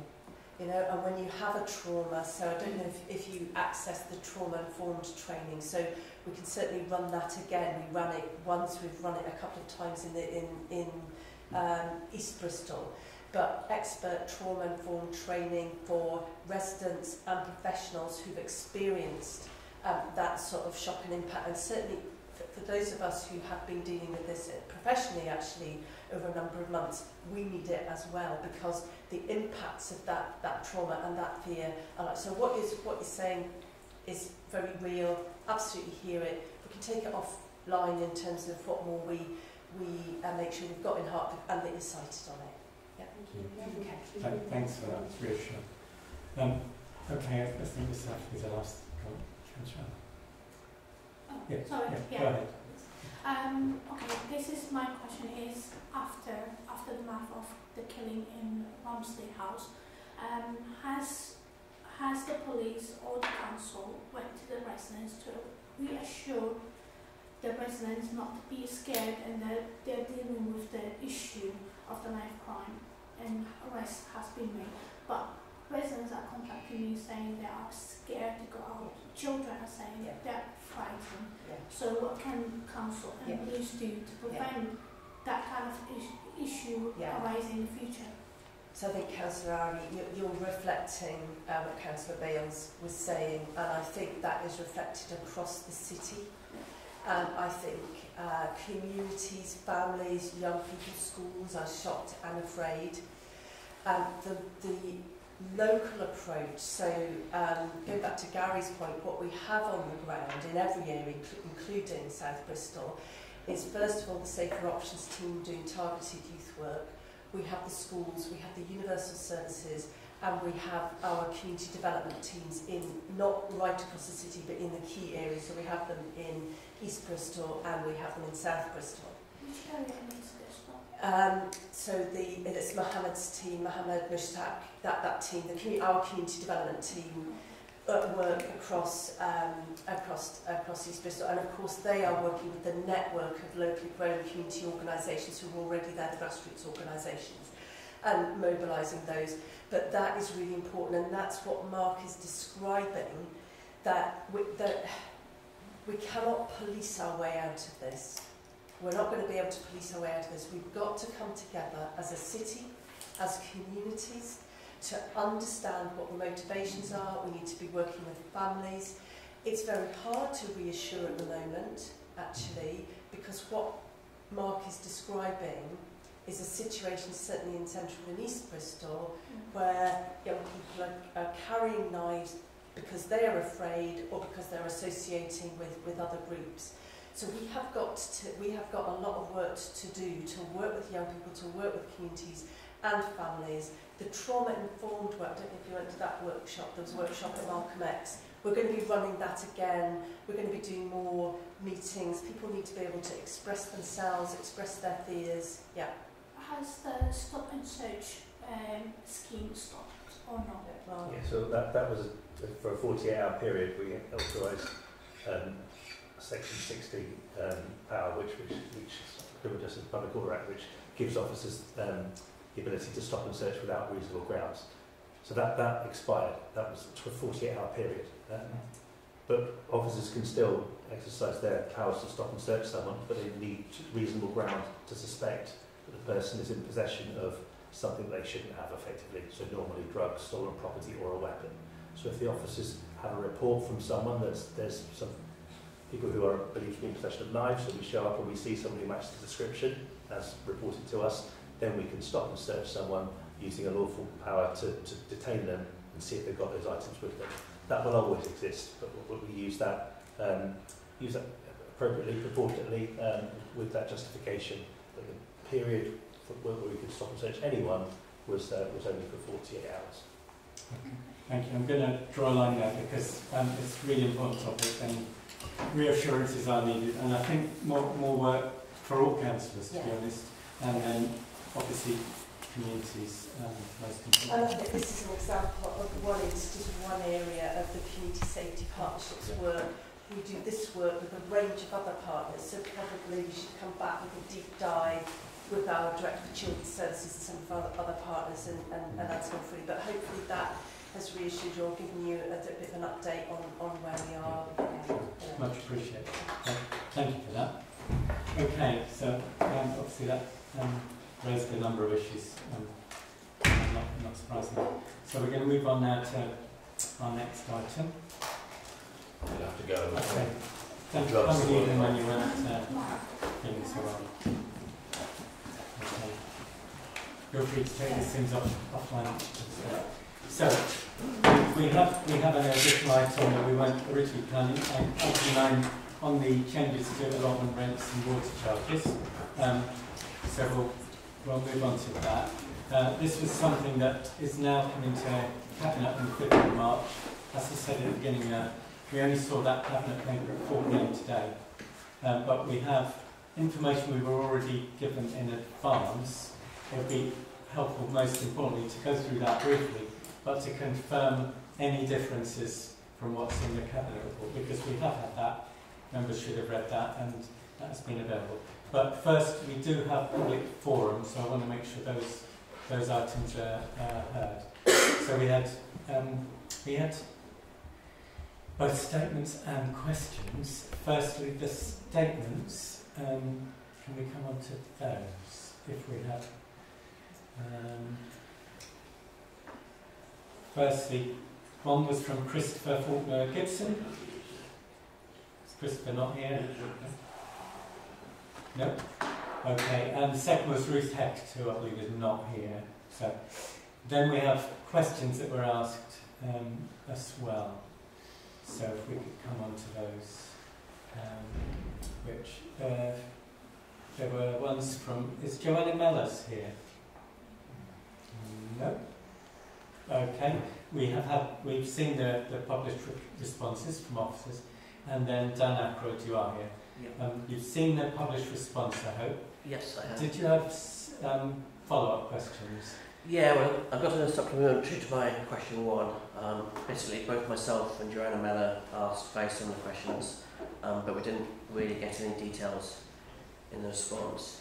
In the briefing paper, there was a huge increase in the spend for buildings and infrastructure, and we would really like to understand what this is for.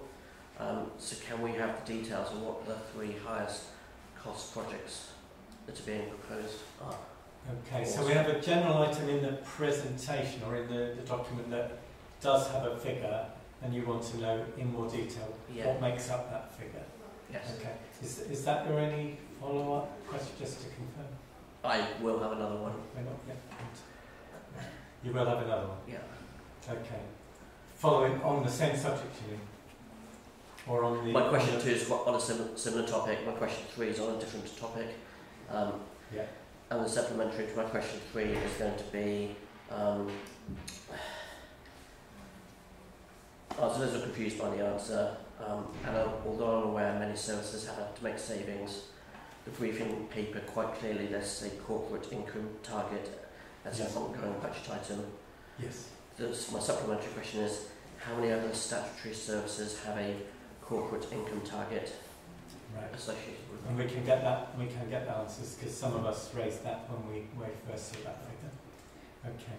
So, is it appropriate to do those both when we get to those items, a more detailed breakdown, and then the corporate income target? And then we have questions from Katie Ladbroke. Is Katie here? No, I'm not Katie. No. Okay. Sorry, I just had to check. Okay, and I think those are all the written questions that were made at that stage. So we're going to make sure we cover those 2 issues when we get it. It's just helpful. We'll have the information on the screen at that point. Okay, can we have an introduction? We have all, I hope, read this, so we'll keep it fairly brief. Thank you, Chair. I'll hand over to John in a second, but just to highlight some changes. So, firstly, as we're aware from the internal briefing and from the letter Councillor King sent out, and this is just about allotment, rent charges and water charges, and that's all the paper does cover. There has been some further changes that are included in the allotment paper, in so much that the proposed increases will now take effect over 3 years. So the first year being the notice period required for allotment holders, and then the second year 50% of the rent increases will be introduced, and then the following year the final 50%. So in total, these proposed rent increases, if approved by Cabinet, will be not implemented in total for 3 years. So they would, the second part of them would arrive in 2026. Yes. Yes. That's what's in the Cabinet. So it's okay. a phased approach rather than the... Okay, I'm going to hand over to John to take us through we've got a slide deck that we've talked you through, and I think it's at the end of this paper. Do you want to go through that slide, Chair? Just very briefly. Yeah, okay. It is included in the document. It's included in the pack. Just so by taking because through we're running, there's only 5 or 6 slides there, Chair. Yeah. So if Ian, you can bring that up, I'll just talk people through that. Yeah. And as Patsy was saying, you know, this actually sort of a slide deck and actually the Cabinet report does focus specifically actually sort of on the actual rent and water charges. Everything else was actually sort of considered through the consultation. The letter, which I think is including in the actual sort of pack here, is actually sort of being pushed until sort of later on in the year. So the first slide actually talks just gives you an indication of actually sort of what the actual existing fees are, or the allotment fee structure is. So that just looks at that, shows you the actual band from A to F, and what the current charges are. Okay, Ian, please, next slide. This slide actually shows you actually sort of what the current income and required expenditure is actually sort of, that we currently sort of deal with. Picking up on, what I just need to mention is actually over, since about 2010, everybody's aware that local government has actually sort of gone through significant austerity measures. As a result of that, we've had to respond to that in the way that every other service had to respond to that. Allotments being one, so we've actually had sort of maintenance budgets reduced, staffing budgets reduced to actually respond to that. That's resulted in actually sort of effectively a decline in actually sort of what we can actually do, what we can respond to, repairs and maintenance, investment in that. So what we need to do with the actual sort of increase in rents is actually sort of start addressing that. And that picks up on that £301,000 figure which we've mentioned. Actually, we need to start addressing that. The work we've done around that is looking actually sort of what investment we need to actually sort of make, and where we need to make that investment to make sure that actually we can start improving and addressing actually the backlog of maintenance, i.e. actually sort of supply of actually sort of water supplies, repairs to paths, repairs to fences, boundaries, etc. We need to, we are currently just responding to effectively emergency works. You know, we're not in a position where we can proactively manage actually sort of our sites. We need to get to a point where we can actually proactively manage sites, invest in those sites, and maintain that infrastructure. That's not going to be done overnight. That is going to take a while to get there. But that's what we want to actually sort of, focus that sort of income on, so that we, once it's increased, we can start a program of works to actually start addressing that. We've based the figure of what 301 has been based on actually sort of what we've looked at in terms of actually looking at the total sort of number of actually sort of sites we've got, looking at actually sort of where improvements need to be made, and with that figure we've actually sort of calculated is actually the annual investment we need to make over the next 15 years. So that's 15 years of that investment. Yeah. And that's that. At the moment, we based it on actually sort of good knowledge. But what we need to do is actually that needs to be looked in further to look at full life costs, etc. It's not going to be a million miles out, but it is a pretty accurate estimate at this stage. Obviously we've got inflation increases we've had to deal with. We don't know what's going to happen over the next few years with inflation and things like that. So over the next 15 years. That figure is more likely to actually the cost of actually the actual repairs, maintenance and improvements is likely to grow rather than decrease. Okay. Next slide please. So that had the corporate income target on it as well? Yeah, so the corporate income target is that 55k. So the 55k was something that actually was put on this actually sort of service, like we've had a number of actually sort of income targets set against the actual service like any other service within the council. At the moment, we haven't actually sort of introduced that. The actual park service of being, I'll say, consuming that actually sort of that sort of budget sort of pressure. But the actual park service cannot actually sort of continue to do that because we've got our own budget pressures elsewhere within that service. So, can I just come in on that, please, Chair? So I think an income target is a little bit misleading. Yes. So it's while we refer to it internally as an income target, actually what it is a budget reduction. Yes. So we've had a £55,000 budget reduction applied to the service. Now the reasoning behind that is that because we do heavily subsidise the allotment service, that we would reduce that subsidy by £55,000 by increasing the rents. So it will not take us into a profit-making scenario. The council will still be heavily subsidising allotment. So income targets is a little bit misleading. Income targets or reductions in budget have been commonplace for at least 10 years while we go through to austerity. As budgets reduce every year from central government, every year it's very commonplace for all councils to have budget reductions applied to services across the council. So yes, it's very, very common. It happens to, I can't think of a service it doesn't happen to. And so very, very, very common. So this is a reduction, basically everyone's budget has been shrunk. Yeah. Calling it income was because the money was then going to be left to something else perhaps, or not be available.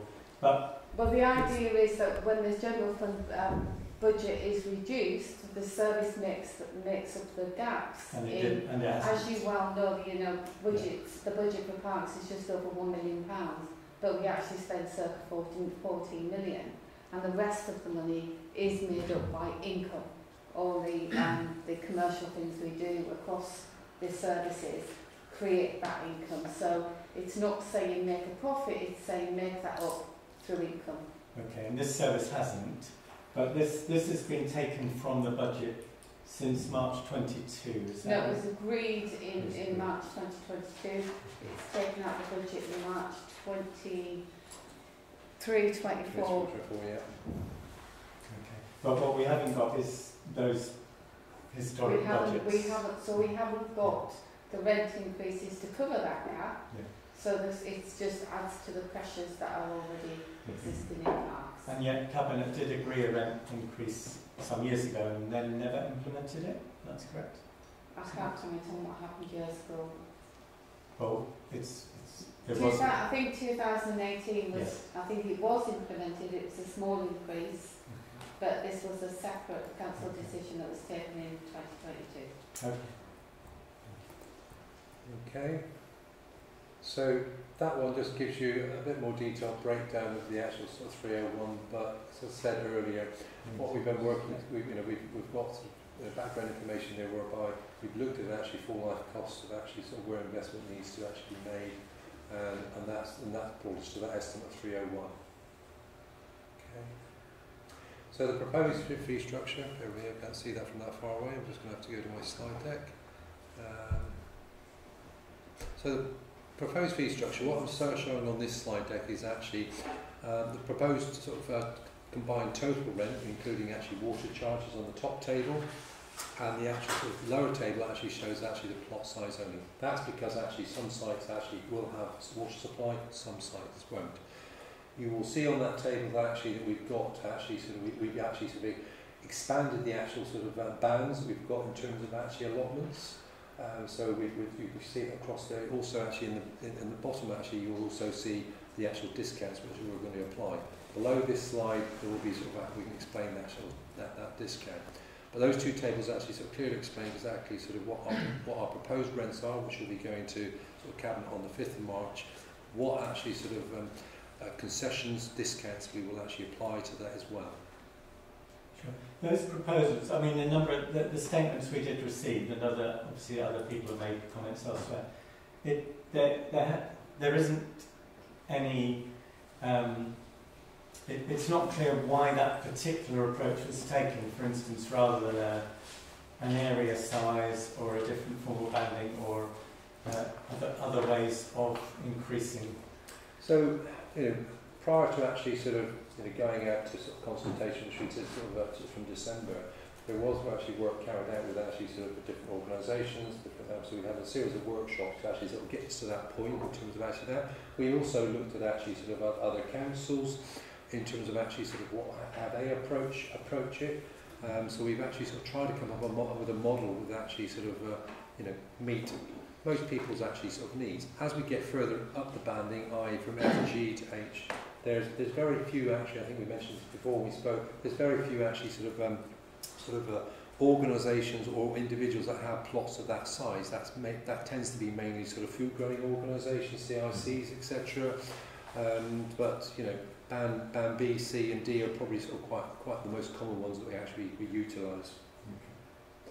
There's the concessions. So the top section just shows the current concessions that actually we actually sort of have, and actually what you can see below it says proposed concessions and discounts. So we continue to offer the concessions discounts above, but expand the income-based discount to include any tenant in receipt of universal sort of credit or pension credit benefits, 50% discount, and then we're bringing direct debit options. Tenants will be able to pay rent by direct debit or quarterly, monthly instalments. So summary of actually sort of income expenditure. So that just shows you exactly sort of with the actual sort of new rents, exactly sort of what we're expecting to actually sort of generate. That is currently based actually sort of, well, not currently, it's based on actually sort of the number of allotments we actually sort of let at the moment. Okay. And obviously the work that we're doing with the actual allotment strategy is actually sort of seeing how we can actually repurpose land to actually sort of allow us to effectively provide more opportunities for food growing.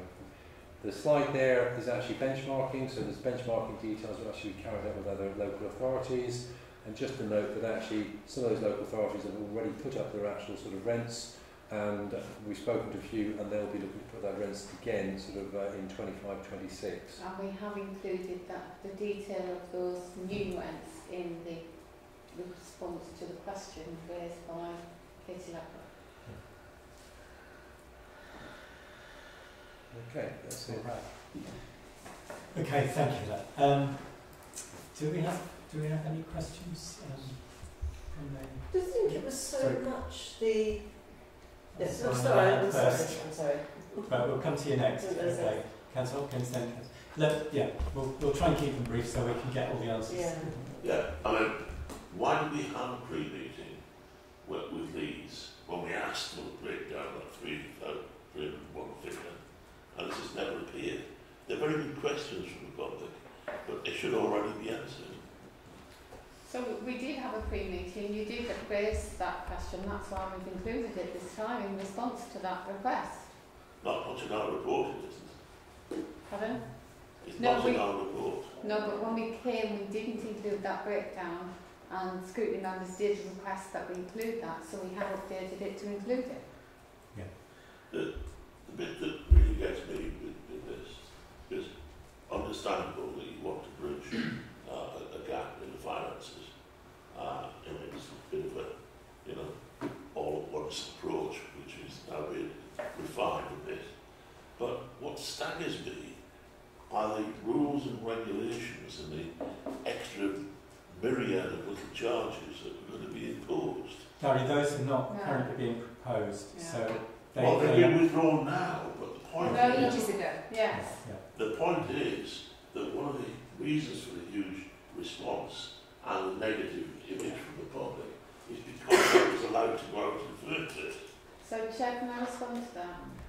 So, they were withdrawn before we had the internal meeting with Scrutiny, and that is the point of consultation. So, when we consult, we listen and we change things, and that's exactly what Councillor King did. Okay. But it should never have gone out in the first place. Well, that's a reflection that we might agree with. We could say that about it. All right, Councillor. No, you check it before you send it out. Councillor Fitzgerald, yeah. So I'll pass. Oh, okay. Yeah. Okay. So getting on. So can I just clarify a point there, Bill? Councillor Hopkins said that this was about bridging a gap. This is not about bridging a gap. The council are still heavily subsidised the allotment service. So it's not about making income at all. There is no profit to be made. I didn't mention the word profit. No, but you said about I said starting to bridge the gap, which is what it's we reducing the subsidy. It's reducing the subsidy that the council pays towards the allotments by 55,000 effectively. Okay. And currently that subsidy is coming from the rest of the Parks and Open Spaces service, which is worrying because that service is out and that's paying this corporate reduction as well, if we call it that, rather than the so-called income. So this service is, if what has just been published for Cabinet goes through, this service will still cost the rest of the council money, the department money. It will not get all the money until the start April 2026. The second half will start to flow because it's been postponed. Yeah. I mean, there's not surprisingly been a massive reaction. I saw that 51% of respondents were not happy with the scale of the increases, even if they understood these needed to go up. But leaving it for so long was clearly a mistake because it's led to this big gulf to bridge. With the 3-year phased introduction, that will soften that. Sure. But I mean, the position would have been probably less extreme if there'd been recognition that year by year costs are going up. The service was shrinking, really. Yeah, but we were trying to support food growers during austerity, during the cost of living. There was good intention there, and there was good support for it as well. But then we also have to respond to, the dissatisfaction that's growing in the service, and also, to be honest, the stress of the very small allotment team. Like I want it to be a service that we're proud of. So we have to work together to try and improve that for the benefits of all. Yeah. And I know a lot of this was proposed in response to the quarterly meetings that we have with allotment site reps.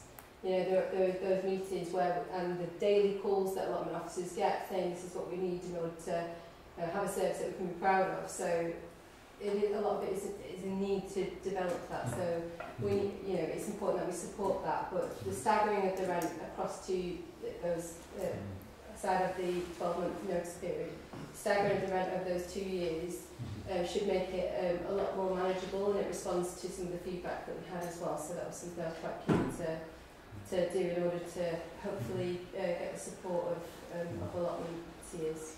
I think the worrying thing is that almost thousands of people have now reacted to something. The service isn't going to have the budget as soon as it would have had. So repairing the service is going to take longer, and it's a very difficult situation. But I don't think the way it's been managed kind of reflects well on the council, because the reactions of the entire kind of allotment community, the community growing groups, plot holders, people on waiting lists, we've mobilised a large community that probably wasn't very active in the past, and it's now going to be looking very, very closely at what happens. And we don't have an easy way out. That should be something, I mean, with all sensitivity to, you know, the upset that it's caused, there could be a positive in that as well. Though mobilising activism is something that we should be proud of and encouraging. What could that group achieve collectively? Yeah, I think it's exciting to have a new group that's formed with this collective aim, and you know, every intention there to work closely with the post-election on creating these new rules that we can collaborate on. So I think there's something there that's constructive and positive that we can build and go forward. Okay, constructive stakeholder, relations are really important. Unfortunately, it's polarised at the moment because we've seen some people saying there shouldn't be any increase. We've seen some people saying this has gone the wrong way. So there will be a bit of repair needed before any collaborative solutions are found. And those will take a while because the budget has been allowed to fall a long way behind, which is a big concern. I mean, were there other questions based on the information here? We didn't have long for this item because it wasn't originally scheduled, but some of the questions have now been answered, so thank you for those. Supplementary ones I hope have been answered. We've had a number of statements. I hope those will all go forward to help find solutions for the service, because at the moment it's still rather uncertain, I think, in terms of what happens. Nothing's going to happen for, depending on the decision in Cabinet, if we assume that goes through. April in a year's time, there will be a bit more income. A year later in 2026, there will be a further bit more income. So the improvement plan that's been discussed, the 15-year plan, is still quite a few years away, frankly. But we will be getting an additional allotment officer, and that's the first and foremost thing that we need to get into that service, and that won't be delayed. Well, that's positive, because the improvement of the responsiveness of the service is definitely one of the issues that's come up in the things raised. Okay, well, thank you for that. I know it was scheduled at short notice, and we tried to get we got information before anyone saw the Cabinet report, which is quite significant, even though it had never been brought for scrutiny at that point. So we'll move on to the next item. Thank you for that. Thank you. Maxine, Jonathan. We're going to go on to the final item. Should we have just one moment of kind of comfort break before we start that? Is that? It said it's an hour. Are we going to have another hour? Not necessarily. Not necessarily. Sorry? Okay. Okay. No, I appreciate you taking longer. Some, obviously some quite sensitive issues. I'm not sure I've been absolutely vocal. Sorry. Sorry.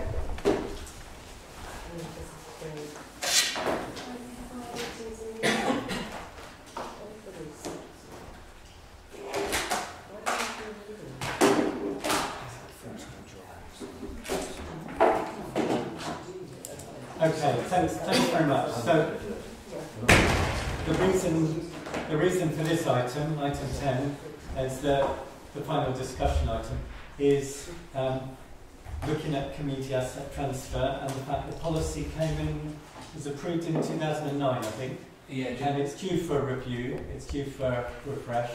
There are lessons that have been learned. So we asked for a report on that, and what we're putting forward as a Scrutiny Commission could be reflections on the stage that's taken later in the year, in the future, when this policy can be updated. So let's focus on that, and we will. Sorry you've been left at the end of a long agenda, but it's we've had important items, obviously, and topical ones. So we have a statement on this, and that was. I'm not sure. Do we have Steve saying something? Yes. You have been very patient. I was looking at the logo, but my eyesight is not good. This one's the Windmill Hill. I kept thinking, is this an allotment? There's a bigger one on the back if you want to. Right, okay. So thank you. We've had your statement, but please do raise the highlights from that now. This is an opportunity, because I think it was a really helpful, constructive set of ideas, and you can remind us of those, and then we'll go into the discussion. Great, thank you.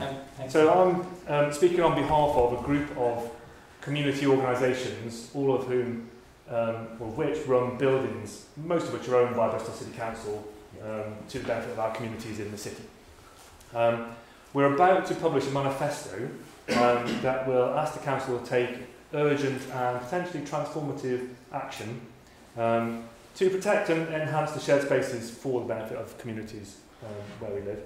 And we've got this abridged version of it here that's submitted. Thank you for bringing that. Kept it to a page. Just the full one's only 2 pages, but it's a little bit shorter. It proposes a variety of quite practical steps that we think will enable Bristol to really lead the nation, actually, in terms of safeguarding community infrastructure. Bristol actually does very well already at the national level in terms of community asset management. It's quite a good example. We think it could be the best. And we've got some suggestions that will help to take it there. These include things like reviewing the community asset transfer process, including the social value element of that, which is quite a tricky one. Assign leadership within the council to community assets within the city, but that's not really there at the minute, not named. And developing a capital investment programme, a strategy around these assets. So, councillors, officers, we need your support and action to move this forward.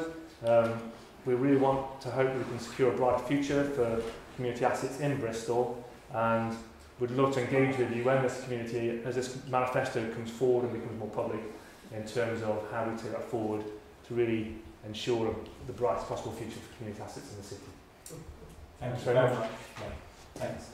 And I appreciate, obviously the groups have put a lot of thought into putting this together. Absolutely. And I hope it will be on the table when when the council comes to review it, which we're having a sort of preliminary look as an outgoing scrutiny group, but we may send forward recommendations for that. Okay? Thanks. So, got the asks there. And now, if we could have just a brief summary of the... Yeah, thanks, Chair. I'm Pete Anderson, the Director of Property Assets and Infrastructure, under which the CAT policy, the CAT team, and John Ross, who some of you may know, the property partner for neighbourhood communities, is the key driver in the property service for CAT. Just a quick response, always want to be best in class or the best in the country. I think we do some really good things. Hopefully the report does give you a flavour in terms of, and reminds you in terms of what the policies are, links in the report to a number of things which hopefully was of use. We tried to bring to life what we are doing. We were asked to pull out some case studies as well, which we wanted to share with you in the several appendices there in terms of what we've recently done in relation to cats, where we think there's learning but also good practice around Jacob's Well Road baths, as well as coach house, as well as I think Sick Farm as well. We also wanted to draw out in the report in terms of, picking up one of the bullet points you mentioned about the role of neighbourhood and communities team. One of the 5 bullet points is already in place, which is great, which is Penny German, who sent apologies today. Unfortunately, she's not able to attend, but she did help input into the report. So there's a section in here where Penny has consulted with her team and has shared opportunities to which she thinks neighbours and communities will be able to help in the future. The existing CAT group meets on a 6-weekly basis, chaired by the Executive Director of Growth and Regeneration, John Smith, and Penny now sits on that group, which is good. We also wanted to remind people in terms of the committee, in terms of suggestions around where under section 3 in terms of the policy, so what the current policy does and how we apply it in terms of the stage process. And what we believe as officers works well. But we've also, under section 3.4, tried to help facilitate and introduce maybe from a discussion perspective about what things we might want to do. You are correct, the policy dates back to 2010. We have evolved it, and we have evolved in terms of practice. We can show good examples of what we've done. One of the appendices also gives you a snapshot in terms of the community asset transfers we've been carried out since January 19. And so you can see from back to when the policy is as well, there's a pipeline of some very, very interesting assets that we have been able to work with the voluntary community sector to maintain. I think it's important to note, and the report touches on it, around the focus this last year on what you will have seen in cabinet reports if you have a look around the top 4 programmes, where there's been a very key focus in terms of how can we work better and transform to, in essence, manage challenging times around our revenue budget and also capital receipts. We are looking in terms of the city that we do own a lot of assets, both including operational assets, investment assets, development assets in the context of land. And I think hopefully we've been able to demonstrate this year that we haven't been randomly looking to sell lots of assets. We've actually had a very measured approach to that. And for the last 10 months, in accordance with the Deputy Mayor, Councillor Cheney's commitment to ensure that any disposal or intention to dispose of any asset does go to Cabinet for full transparency, of which that then also potentially triggers conversations with community when they see assets that we are potentially intending to sell, not definitely to dispose of. And pleased to say that we've had a productive year in terms of what we have been able to dispose of from a surface perspective, at the same time delivering on cap. Conscious of the time, conscious to provide the opportunity to ask questions and to discuss, to look at what we can maybe take into, or what we will take into post-elections and into the committee system in terms of how we approach cap moving forward. Yeah, thank you for that, and thanks. We've got more in the report there, that's helpful. Just to put on record that there is some exempt information should members want to talk about it. If so, we would have to then end the public part of the meeting. But hopefully we can keep it open and clear that, you know, what issues we're raising. I have a question. I mean, one point in that report, I was on the review of property policy, the strategy for council property, which took place over several years, several years ago. And it seems clear that while there are different categories of property, as mentioned here, community, housing, the corporate estate, the building, and then the investment estate, things are moved from one category to another. That's often, I tend to think, that's when it becomes casework for someone, because something's being sold off, or something's being closed and then disposed of, or something is needed and then it changes its use. So there isn't an official mechanism for saying, why shouldn't this be a community property? If it was an investment property or a corporate building we were going to stop using.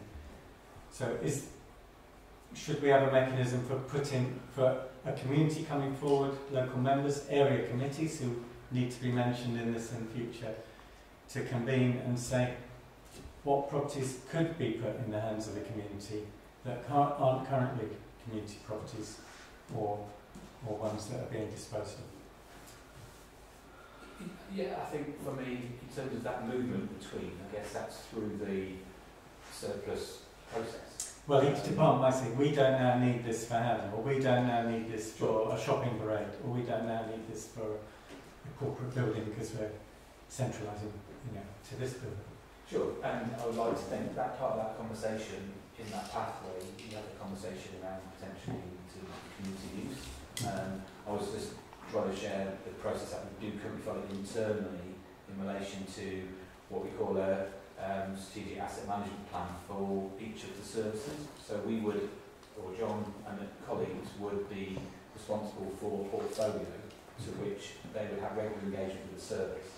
And if the service, because of their change in delivery model, believe that asset was surplus, we would then work with them in relation to see what it is, understand what that could be, and consider what would be the best use for that. Yeah. So at some point coming into that would be, is this a much bigger opportunity for the community if there's an appropriate community group, or if we have discussions with the community that wouldn't have been had at that stage?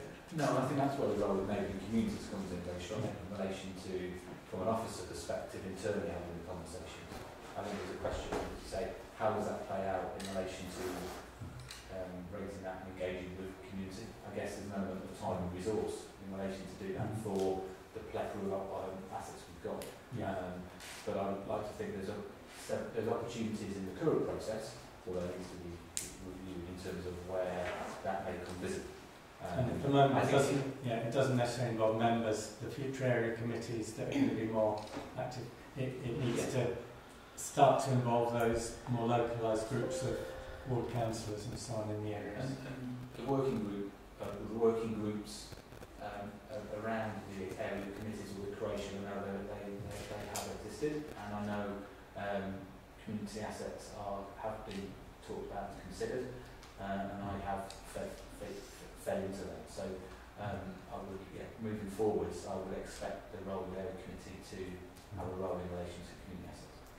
And the complementary thing is what support for development of the community's capabilities, its resources and skills to take on a big project. Because I think one of the issues with these projects, there has to be a group behind each project. That group might need support, capacity building, training, not just from the voluntary community sector, but the council can play a part in understanding, the building, what is the asset, because there can be assets, there can also be liabilities if we're transferring a building, and we need to be very transparent about that as well. Just to say though, the council funds organisations like Oscar and like Southern Sector to do that development work with organisations. So we do that work. We just do it through our partners, Oscar and Sure, and so they would be among the people who need to be around the table when things like assets that might need the capacity to sort of manage them. If something is to be transferred, they need to be in the room in that discussion. And their service has to be able to offer, their funding is as limited as everyone's funding. Lots of ways. Their access to things through locality and so on, as well, to provide training and support. But we need to be conscious that support might be essential, and then enable a really important asset to move to a sort of new use, a new set of opportunities for that community, and the new social value that would come out of it. Can I just ask? Okay, one and then the next, Go ahead. Okay. Can I just go back to basics? So I don't think we've had this bit of this document, have we, Steve? That was submitted yesterday. This is in our okay. Republic, in the... Maybe I've missed it, it's come in as an extra, okay. So we've got that, so I'll read it. I'm going to go to Steve. What would you like from this meeting tonight? Where do we go next? What we're hoping for is to open a dialogue. Yes. Really, it's about the group that I'm representing runs these buildings. We have all been through CAP processes. We've all been there and now are actually running the places. And so we've got a great insight into how that system works and how that could be best supported for the city. There are some changes that are in that document that are practical, fairly immediate things we could do. There's some that are a bit more long-term aims. What I'd like is to get a kind of commitment from councillors, from officers, that actually, there's a recognition we've got a voice here and we've got something to add to the party that's really useful, so we can engage and get some action, that actually moves to an even better system. As I say, Bristol is ahead of the game. It's actually got a community asset transfer policy. Not all councils do, so we've already got a head start and we do it quite well, but we could be the best and we could be exemplary. And I'd like us to be there with that, and if councillors, officers can commit to engaging and taking it forward, that would be ideal. That's exactly what we need. And that's very helpful. So I hope we can send that forward as a recommendation. There needs to be that dialogue with the sector and those who've got the direct experience. And learn the lessons, including some that might not have done so well in some cases. Absolutely. There's some, it's not all roses. There are some places that don't work so well, and the system needs to catch that too. Yes. Do we need to identify perhaps a steering group? Is that... Do you know the mechanisms of the council? I don't know. Some stakeholder. Yeah. Right. Okay. Thanks. Councillor Hopkins. I mean,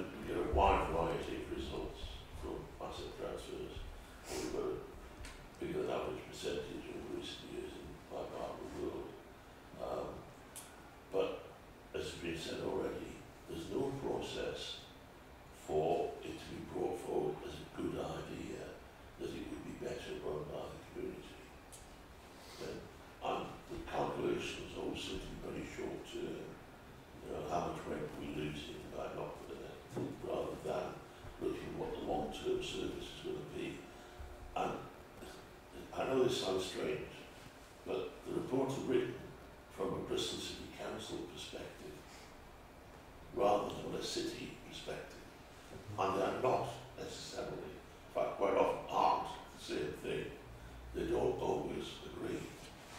And then, you know, we tried for quite some while to get Jubilee pulled and set up for an asset transfer. Instead of just being run down and closed, it was only at the last minute that, you know, there was this, oh, well, all right, you all have an asset transfer without any enthusiasm. And actually, that's not the fault of John, who was negotiated with the best every possibly could. But, you know, it wasn't done for the right reasons. And yet now, that institution is providing a good profit. It's providing a wonderful service to the community. They're training lifeguards. They've got 50% more members than they had before. That could never ever have been done by the council. And yet, what's actually happening is the mayor is still trying to shut them down. He's still trying to penalise them for being successful. And that is a very, very worrying situation. When you look at the other end of the scale, we have, it's just fractionally across the board in full report, but it's a lot, mostly my residents are affected by the asset transfer that was done 8 years ago to the International Church, which never serviced the community, has never complied with its obligations, and has broken every rule in the book. And our policy says it will be terminated, but it's not. The community have been screaming about this for a considerable period of time, and are now screaming direct to the mayor because messages apparently haven't got through. I think when it comes to a very specific issue or any complaints, you need to take them away from the scrutiny process. Well, it's so vital because... Sure, but scrutinising how can the policy be made better? Well, the policy can be made better for starters by actually following it.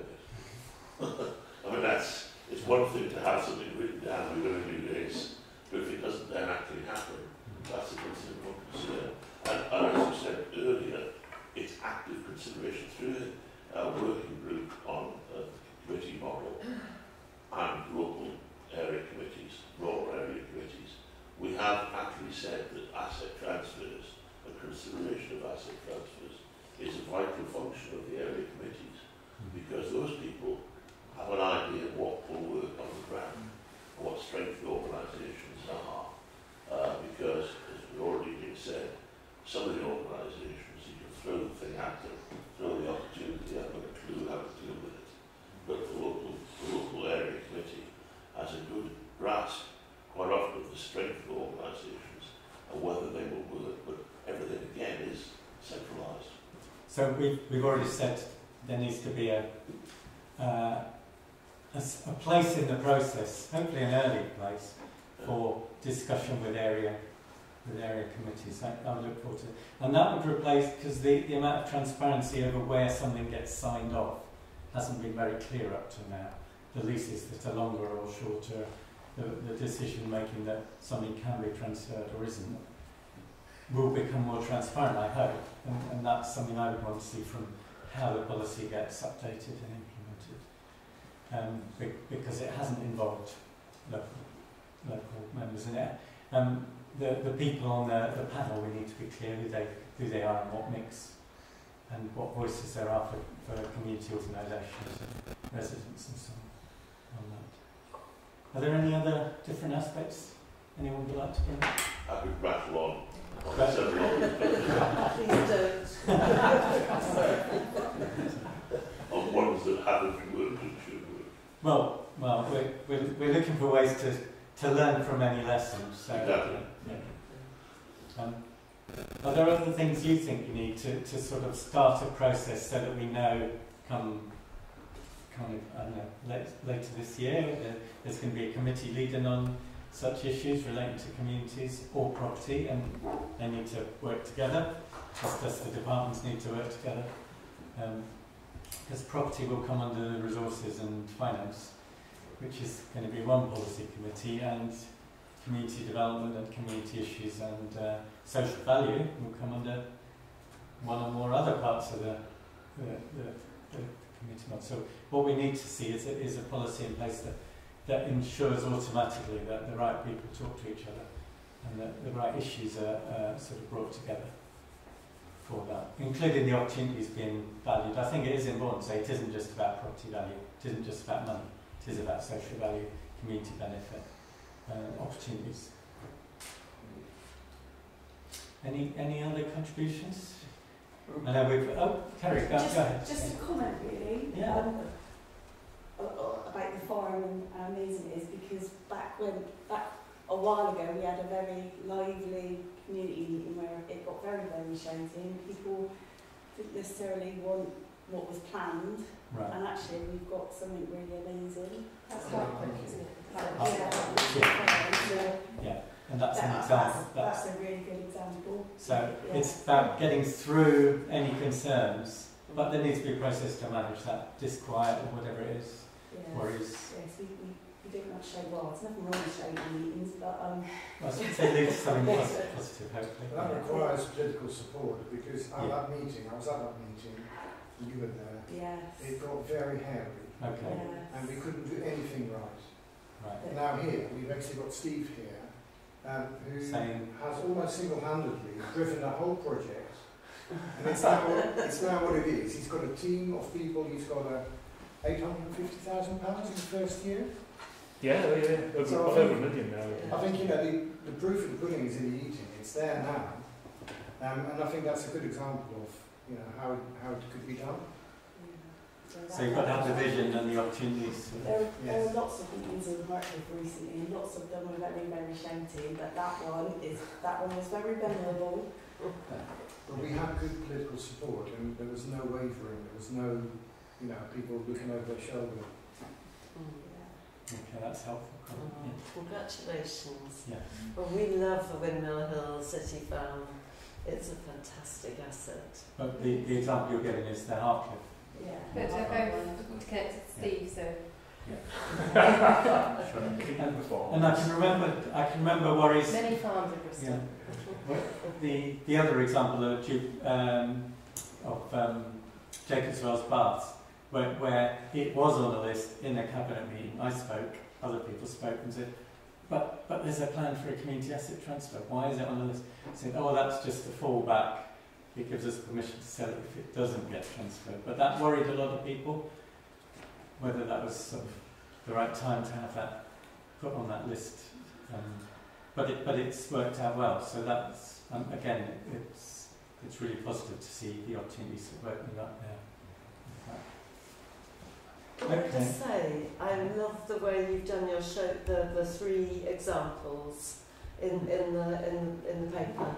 That is so useful. Those kind of sort of telling the stories. It's absolutely brilliant because it's very sharp, it's to the point, nice images. You can get it. And I think quite often things like asset transfers, I've worked around the community for years, and people get tied up in knots, and it really shouldn't be so complicated. It is complex, but it's a simple process. So I think it's a great idea, Steve. I fully support it. And it's all about the goats.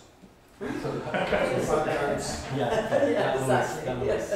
Just one thought. There are dozens of examples now in Bristol over the years, which is really is positive because some places just don't even do this. Each of them, or a selection of them, might say, with hindsight, what are their learnings? Because it might be useful to say, if they'd known, if they were telling the person doing the next one, what would they warn them with hindsight? Hopefully not, don't do it, but do it with this in mind, or do it by preparing that.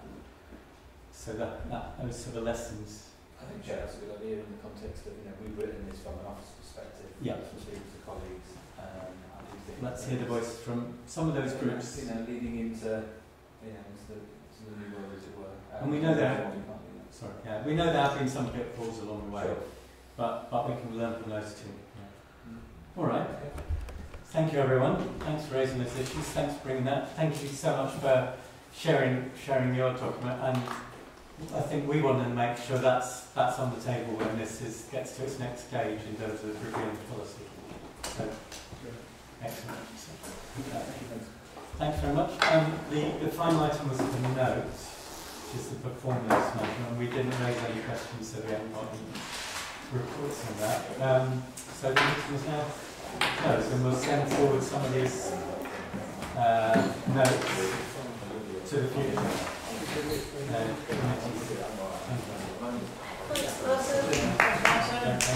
Thank you. All important stuff.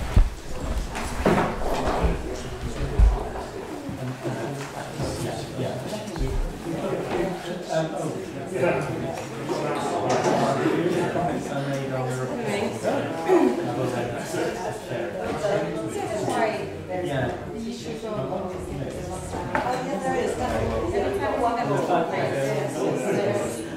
Yeah.